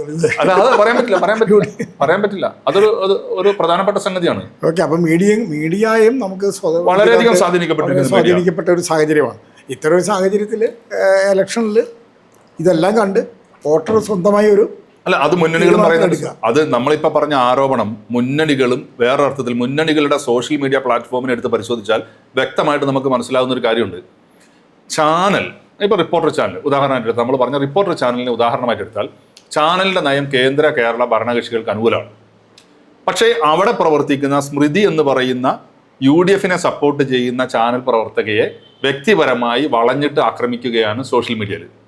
തിരിച്ച് ഏതെങ്കിലും ഒരു ചാനൽ UDFനെ സപ്പോർട്ട് ചെയ്യുകയും അവിടെ ഇപ്പോൾ ഉദാഹരണം പറഞ്ഞാൽ അവിടെ ഒരു ഇടതുപക്ഷ മാധ്യമ പ്രവർത്തക ഉണ്ടെങ്കിൽ അവരെ സപ്പോർട്ട് ചെയ്യുകയും LDF അവരെ സപ്പോർട്ട് ചെയ്യുകയും UDF അവരെ വളഞ്ഞിട്ട് ആക്രമിക്കുകയും ചെയ്യുന്ന രീതിയിൽ നമുക്ക് കേരള രാഷ്ട്രീയത്തിൽ കാണാൻ സാധിക്കും. അതിൻ്റെ ഒരു ഉദാഹരണം ഞാൻ പറഞ്ഞ 24 ചാനലിൽ നിരന്തരമായി ഹാഷ്മി ഇടതുപക്ഷത്തിനെതിരായിട്ട്, ഹാഷ്മി പഴയ SFIന്റെ കോളേജ് യൂണിയൻ ചെയർമാനാണ്, അതാണ് നിൽക്കട്ടെ, ഹാഷ്മി നിരന്തരമായി ഇടതുപക്ഷത്തെ ആക്രമിക്കുന്നു എന്നുള്ളൊരു ചർച്ച വന്ന സമയത്താണ് പ്രത്യേകിച്ച് ഇൻട്രോയിൽ വളരെ കടന്നാക്രമിക്കുന്നു എന്നൊരു തോന്നല്. അപ്പൊ LDF ഹാൻഡിലുകൾ സ്ഥിരമായി ഹാഷ്മിക്കെതിരെ വലിയ തോതിലുള്ള സൈബർ അറ്റാക്കിങ് നടത്തിക്കൊണ്ടിരിക്കുന്ന ഒരു കാലമായിരുന്നു. ആ സമയത്താണ് കൈരളി ചാനലിൽ പ്രവർത്തിച്ചിരുന്ന അസിത എന്ന് പറയുന്ന വനിതാ മാധ്യമ പ്രവർത്തകയെ ഈ 24 ന്യൂസ് ചാനലിലേക്ക് എത്തിച്ചു. ഇപ്പൊ 24 ന്യൂസ് ചാനലിൽ ഏതെങ്കിലും ഒരു ഘട്ടത്തിൽ ഈ ഹാഷ്മി താജ് ഇബ്രാഹിമിനെ എതിരായിട്ട് അയാളെ പരാജയപ്പെടുത്തുന്ന ഒരു പരാമർശം ഇവരുടെ ഭാഗത്തു നിന്ന് വന്നു കഴിഞ്ഞാൽ ഇടതുപക്ഷത്തിന്റെ സോഷ്യൽ മീഡിയ ഹാൻഡിലുകൾ അത് ആഘോഷിക്കുകയാണ്. UDFന്റെ സോഷ്യൽ മീഡിയ ഹാൻഡിലുകൾ ഉടനെ തന്നെ വന്നിട്ട് ഈ വനിതാ മാധ്യമ പ്രവർത്തകരെ കുറ്റം പറയുകയും ചെയ്യുന്നു. ഇത് രണ്ടും നമ്മൾ ഒരേപോലെ സൈബർ ഇടത്തിൽ കാണുകയാണ്. അപ്പം ഞാൻ പറഞ്ഞു വന്നത്, ചാനൽ ഏതെങ്കിലും ഒരു കക്ഷിക്ക് അനുകൂലമാണെങ്കിൽ ആ ചാനലിലെ ഏതെങ്കിലും ഒരു മാധ്യമ പ്രവർത്തക എതിര് കക്ഷിയുടെ കൂടത്തിൽ നിൽക്കുന്ന ഒരു ബാലൻസിങ് തന്ത്രവും ഇവിടെ മീഡിയയിൽ പ്രയോഗിക്കുന്നുണ്ട്. അത് സൈബർ അണികൾ അത് വളരെ പ്ലാൻഡ് ആണ്. മൂന്ന് മുന്നണികളുടെയും സൈബർ അണികൾ വളരെ വ്യക്തമായ രാഷ്ട്രീയത്തോട് കൂടി തന്നെ ഇത് മനസ്സിലാക്കിയിട്ട് അത് ഇവരെ പിന്തുണയ്ക്കുന്ന ഓരോരുത്തരും ആരൊക്കെയാണ് പിന്തുണയ്ക്കേണ്ടത് ആരൊക്കെയാണ് എതിർക്കേണ്ടത് തീരുമാനിക്കുന്നുണ്ട്. അതും ഒരുപക്ഷെ ഒരു ഒരു കാര്യം എന്ന് പറയുന്നത്, മുൻപ് പത്രങ്ങളൊക്കെ വായിച്ചിരുന്ന സമയത്ത് വരികളുടെ ഇടയിൽ വായിക്കാമെന്നാണ് പറഞ്ഞിരുന്നത്. മുകളിലത്തെ വരിയും താഴത്തെ വരിയും അല്ല, വരികളുടെ ഇടയിൽ അദൃശ്യമായൊരു വരിയുണ്ട്. അത് നമ്മുടെ ബഹുജനങ്ങളുടെ സാമാന്യബോധവും അവരുടെ യുക്തിയും രാഷ്ട്രക്ഷേമവും ഒക്കെ ചേർന്നുകൊണ്ടുള്ള ഒരു വരിയാണ്. ആ വരി തന്നെ തീർച്ചയായിട്ടും ഇപ്പോൾ ഈ മീഡിയയുമായി ബന്ധപ്പെട്ടുകൊണ്ടുകൂടി കണ്ടുവരുമെന്ന് തോന്നുന്നു. അങ്ങനെ വളരെ സ്വതന്ത്രമായി തന്നെയുള്ള ഒരു തെരഞ്ഞെടുപ്പ് പ്രക്രിയയിലൂടെ ജനങ്ങൾ കടന്നു പോകുമ്പോഴേ സ്വതന്ത്രമായൊരു ജനാധിപത്യ ഭരണകൂടം ഉണ്ടാവുകയുള്ളൂ. അതിന് മാത്രമേ ഒരുപക്ഷെ പൗരൻ്റെ നേരത്തെ പറഞ്ഞ ഈ ഭയത്തെയൊക്കെ മാറ്റിക്കൊണ്ട് വികസനത്തിൻ്റെ ഒരു പുതിയ വെളിച്ചം കൊണ്ടുവരാനും പറ്റുള്ളൂ. അവിടേക്കുള്ള ദിവസമായിട്ടാണ് നമ്മുടെ തൊട്ട് മുൻപിൽ അത്തരം ഒരു തെരഞ്ഞെടുപ്പ് നടത്താൻ ഇനിയാണെങ്കിലും ഭാവിയിലാണെങ്കിലും അങ്ങനെ ഒരു സാഹചര്യം താരതമ്യേന രൂപപ്പെടുത്താൻ ആരാണോ അധികാരത്തിൽ വരാൻ കുറച്ചും കൂടി ഉചിതം എന്ന് ജനം ചിന്തിച്ച് വോട്ട് ചെയ്യേണ്ട ഒരു സാഹചര്യമാണ്. ഞാൻ അതിനകത്ത് ഒരു കാര്യം കൂടി കൂട്ടിച്ചേർത്ത് പറയാം. താങ്കൾ വരികൾക്കിടയിൽ വായിക്കുന്ന ഒരു പദപ്രയോഗം നടത്തിയല്ലോ. ഈ ദൃശ്യ മാധ്യമങ്ങളും നമ്മളെ പ്രിന്റഡ് മീഡിയയും തമ്മിലുള്ള ഒരു പ്രധാന വ്യത്യാസം എന്ന് പറയുന്നത്, പ്രിന്റഡ് മീഡിയയിൽ ഒരു രാഷ്ട്രീയ നിരീക്ഷണത്തെ, ഒരാൾ എഴുതിയ നിരീക്ഷണത്തെ വായിച്ചതിന് ശേഷം ആ രാഷ്ട്രീയ നിരീക്ഷണത്തെ പറ്റിയുള്ള നമ്മളുടെ ഓരോരുത്തരുടെയും നിരീക്ഷണത്തെ നമുക്ക് രൂപപ്പെടുത്താനുള്ള ഒരു സമയവും സന്ദർഭവും ആവർത്തിച്ചുള്ള വായനയും ഒക്കെ നമുക്ക് സാധ്യമായിരുന്നു. പക്ഷെ നമ്മൾ ദൃശ്യമാധ്യമ രംഗത്തേക്ക് എത്തുമ്പോൾ അതിൻ്റെ വ്യത്യാസം എന്താണെന്ന് ചോദിച്ചാൽ, നമ്മളുടെ സ്വയം അഭിപ്രായത്തെ രൂപവത്കരിക്കാനുള്ള സമയം നമുക്ക് കിട്ടുന്നില്ല. അതിനു മുൻപ് തന്നെ നമ്മുടെ മസ്തിഷ്കത്തിലേക്ക് ദൃശ്യങ്ങളിലൂടെയും ചർച്ചകളിലൂടെയും ശബ്ദത്തിലൂടെയും ദൃശ്യത്തിലൂടെയും നമ്മുടെ ഉള്ളിലേക്ക് വേറെ സാധനം അടിച്ചേൽപ്പിക്കപ്പെടുകയാണ്. ഇതിൽ നിന്ന് എത്ര മലയാളികൾക്ക് മാറി നിൽക്കാനാവും? അവരുടെ സ്വതന്ത്രമായ അഭിപ്രായ നയ രൂപവത്കരണത്തിന് സ്വതന്ത്രമായി സാധിക്കുമെന്നുള്ള കാര്യത്തിൽ എനിക്ക് സംശയമുണ്ട്. പ്രിന്റഡ് മീഡിയയുടെ കാലത്ത് കിട്ടുന്നത് പോലെ സ്വയം ചിന്തിക്കുന്ന, വായിക്കുന്നതിനെ പറ്റി ചിന്തിക്കുന്ന, കാണുന്നതിനെ പറ്റി ചിന്തിക്കുന്ന ഒരു സമൂഹത്തിന്റെ ചിന്താശേഷി കുറഞ്ഞു പോയിട്ട് ഈ ദൃശ്യ ശബ്ദത്തിലൂടെ നമ്മളിലേക്ക് എത്തുന്നതിലേക്ക് നമ്മൾ കൂടുതൽ ആകർഷിക്കപ്പെടുകയും അത് നമ്മുടെ ചിന്തകളെ സ്വാധീനിക്കുകയും ചെയ്യുന്ന ഒരു കാലഘട്ടത്തിലാണ് നമ്മൾ ജീവിക്കുന്നത്. അതുകൊണ്ട് തന്നെ മാധ്യമങ്ങളെ സ്വാധീനിക്കാൻ കഴിയുന്ന, ദൃശ്യ മാധ്യമങ്ങളെ സ്വാധീനിക്കാൻ കഴിയുന്ന ആളുകൾക്ക് അല്ലെങ്കിൽ രാഷ്ട്രീയ മുന്നണികൾക്ക് കുറച്ചുകൂടി ഇലക്ഷനിൽ സ്പേസ് കിട്ടുമെന്നാണ് ഞാൻ കരുതുന്നത്. അത് തെരഞ്ഞെടുപ്പിനെ ബാധിക്കും. ഈ ചിന്തയെക്കുറിച്ച് ചിന്തിക്കുക എന്ന് പറഞ്ഞിരുന്നു. ചിന്ത രാഷ്ട്രീയ പ്രവർത്തകയായ ചിന്തയല്ല, നമ്മൾ തന്നെ ചിന്തയെക്കുറിച്ച് ചിന്തിക്കുക എന്നൊരു പ്രയോഗം ഉണ്ടല്ലോ. നമ്മൾ ചിന്തിക്കാൻ പ്രേരിപ്പിക്കുന്നവരെ കുറിച്ച് കൂടി ചിന്തിക്കുന്ന ഒരു സമയമാണെന്ന് തോന്നുന്നു. അത് സത്യാനന്തര കാലം എന്നാണല്ലോ പറയുക. ഏത് സത്യത്തിനും കൃത്യമായ പ്രൂഫ് നൽകാൻ എല്ലാവർക്കും കഴിയുന്നു എന്നുള്ളതാണ് ഇപ്പോഴത്തെ നിലവിലത്തെ സാധ്യതയോ അല്ലെങ്കിൽ പ്രശ്നമോ. അത് ഒരേ സമയം സാധ്യതയാണ്, അതേസമയം പ്രശ്നവുമാണ്. കാരണം എല്ലാവരും പറയുന്ന അവരവരുടെ ഭാഗത്ത് സത്യമാണ് എന്ന് മാത്രമല്ല, അവർക്കെല്ലാം അവരുടേതായ പ്രൂഫും ഉണ്ട്. എല്ലാവർക്കും അവരുടെ പ്രൂഫുണ്ട്. ഇപ്പോൾ ശബരിമല സ്വർണ്ണക്കൊള്ളയായിരിക്കും ഒരു പക്ഷേ നമ്മുടെ ചർച്ചയിൽ വരാതെ പോയൊരു പോയിന്റ് എന്ന് തോന്നുന്നു.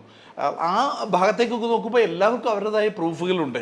ഇവിടെ ഒരു വലിയ കൺഫ്യൂഷൻ ആളുകളുടെ ഇടയിൽ ഉണ്ടാക്കിയെടുക്കപ്പെടുന്നുമുണ്ട്.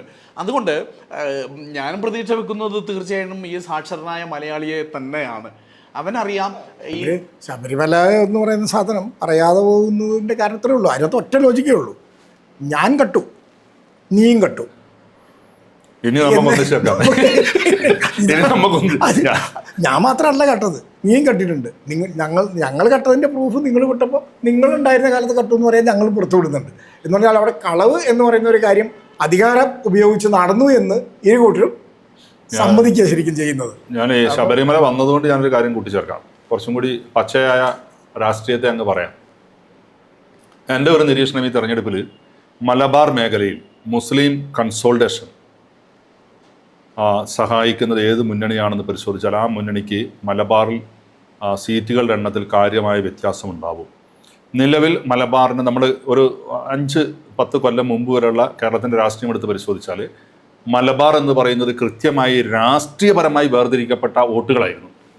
നമുക്ക് കൃത്യമായിട്ട് അറിയാം, മലബാർ എണ്ണുന്നതിന് മുമ്പ് തന്നെ അറിയാം ഇന്ന സീറ്റുകൾ ഇന്ന സ്ഥാനാർത്ഥികൾ ജയിക്കുന്നു. പക്ഷേ കുറച്ച് കാലങ്ങളായിട്ട് അതിന് ചെറിയ മാറ്റം വന്നിട്ടുണ്ട്. പഞ്ചായത്ത് തെരഞ്ഞെടുപ്പ്, ലോക്സഭാ തെരഞ്ഞെടുപ്പ് തൊട്ടിട്ടാണ് പ്രത്യക്ഷമായ മാറ്റം കണ്ടു തുടങ്ങിയത്. പഞ്ചായത്ത് തെരഞ്ഞെടുപ്പിൽ അത് കുറച്ച് വർദ്ധിച്ചിട്ടുണ്ട്.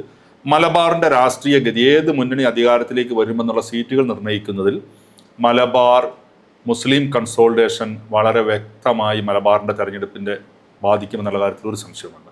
രണ്ടാമത്തെ കാര്യം, മധ്യ തിരുവിതാംകൂർ മുതൽ തിരുവനന്തപുരം വരെയുള്ള സ്ഥലങ്ങൾ നമ്മളെടുത്ത് പരിശോധിച്ചാൽ അവിടെ ശബരിമല വിഷയം ഇവിടുത്തെ മുസ്ലിം കൺസോൾട്ടേഷന് തുല്യമായ രൂപത്തിൽ അവിടെ പ്രത്യേകിച്ച് തിരുവിതാംകൂറിൽ തെരഞ്ഞെടുപ്പിനെ ബാധിക്കും. ശബരിമല വിഷയം വളരെ ഗൗരവമായിട്ട് ബാധിക്കും.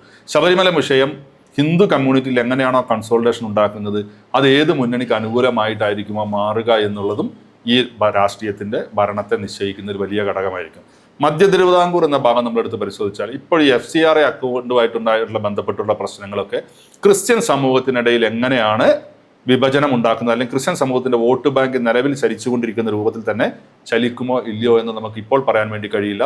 അതും തെരഞ്ഞെടുപ്പിനെ ബാധിക്കുന്നു. ഇങ്ങനെ 3 ഘടകങ്ങൾ, ഈ പ്രകടന പത്രികകൾക്കൊക്കെ അപ്പുറത്ത് ഈ 3 ഘടകങ്ങളായിരിക്കും കേരളത്തിൻ്റെ തെരഞ്ഞെടുപ്പിൻ്റെ ഫലത്തെ നിർണ്ണയിക്കുക എന്നൊരു ചിന്തയാണ് എൻ്റെ മനസ്സിലുള്ളത്. മൊത്തത്തിൽ ഈ ഒരു ചർച്ചയുടെ ഭാഗത്തേക്ക് വരുമ്പോൾ പ്രത്യക്ഷത്തിൽ ഇവിടെ പൊതുസമൂഹത്തിൻ്റെ മുൻപിൽ നിൽക്കുന്ന നമ്മൾ നിരന്തരം കണ്ടുകൊണ്ടിരിക്കുന്ന വിഷയങ്ങളുടെ ഒപ്പം തന്നെ ഒരു ഇന്നർ സ്ട്രീം കൂടി അകത്ത് ഒഴുകി പോകുന്നുണ്ട് എന്നിടത്തേക്കാണ് നമ്മുടെ ചർച്ച വന്നു നിൽക്കുന്നത്. അത് തീർച്ചയായിട്ടും ഈ 9-ാം തീയതിയിൽ ബാലറ്റ് പെട്ടിയിൽ എങ്ങനെ വീഴും എന്നുള്ളിടത്തായിരിക്കും ഒരുപക്ഷെ ചെറിയൊരു ശതമാനം വോട്ടുകളിൽ മാത്രം മാറിക്കൊണ്ടിരിക്കുന്ന കേരളത്തിൻ്റെ പുതിയ ഭരണ സംവിധാനത്തെ രൂപീകരിക്കുക. എന്തായാലും അത് ഈ മാനിപ്പുലേഷൻസ് ഒക്കെ ഉണ്ടെങ്കിലും നമുക്ക് സാക്ഷര മലയാളിയെ പ്രതീക്ഷയോടുകൂടി തന്നെ കാണാം. ജനങ്ങളുടെ മനസ്സ്, ജനഗണമനം അങ്ങനെ ഉയർന്നു പാറട്ടെ എന്ന് മാത്രം ആശംസിച്ചും പറഞ്ഞും നമുക്ക് നിർത്താമെന്ന് തോന്നുന്നു. ഞാൻ ഈ തെരഞ്ഞെടുപ്പിൻ്റെ അവസാന വാചകം പറയാം. നിങ്ങളുടെ ഇൻട്രോ അല്ലേ പറയാന്ന് പറഞ്ഞത്, ഞാൻ അവസാന വാചകം പറയാം. ഈ തെരഞ്ഞെടുപ്പ് കേരളത്തിലെ രാഷ്ട്രീയ വിഗ്രഹങ്ങളിൽ പലതും ഉടഞ്ഞു വീഴുന്ന തെരഞ്ഞെടുപ്പായിരിക്കും.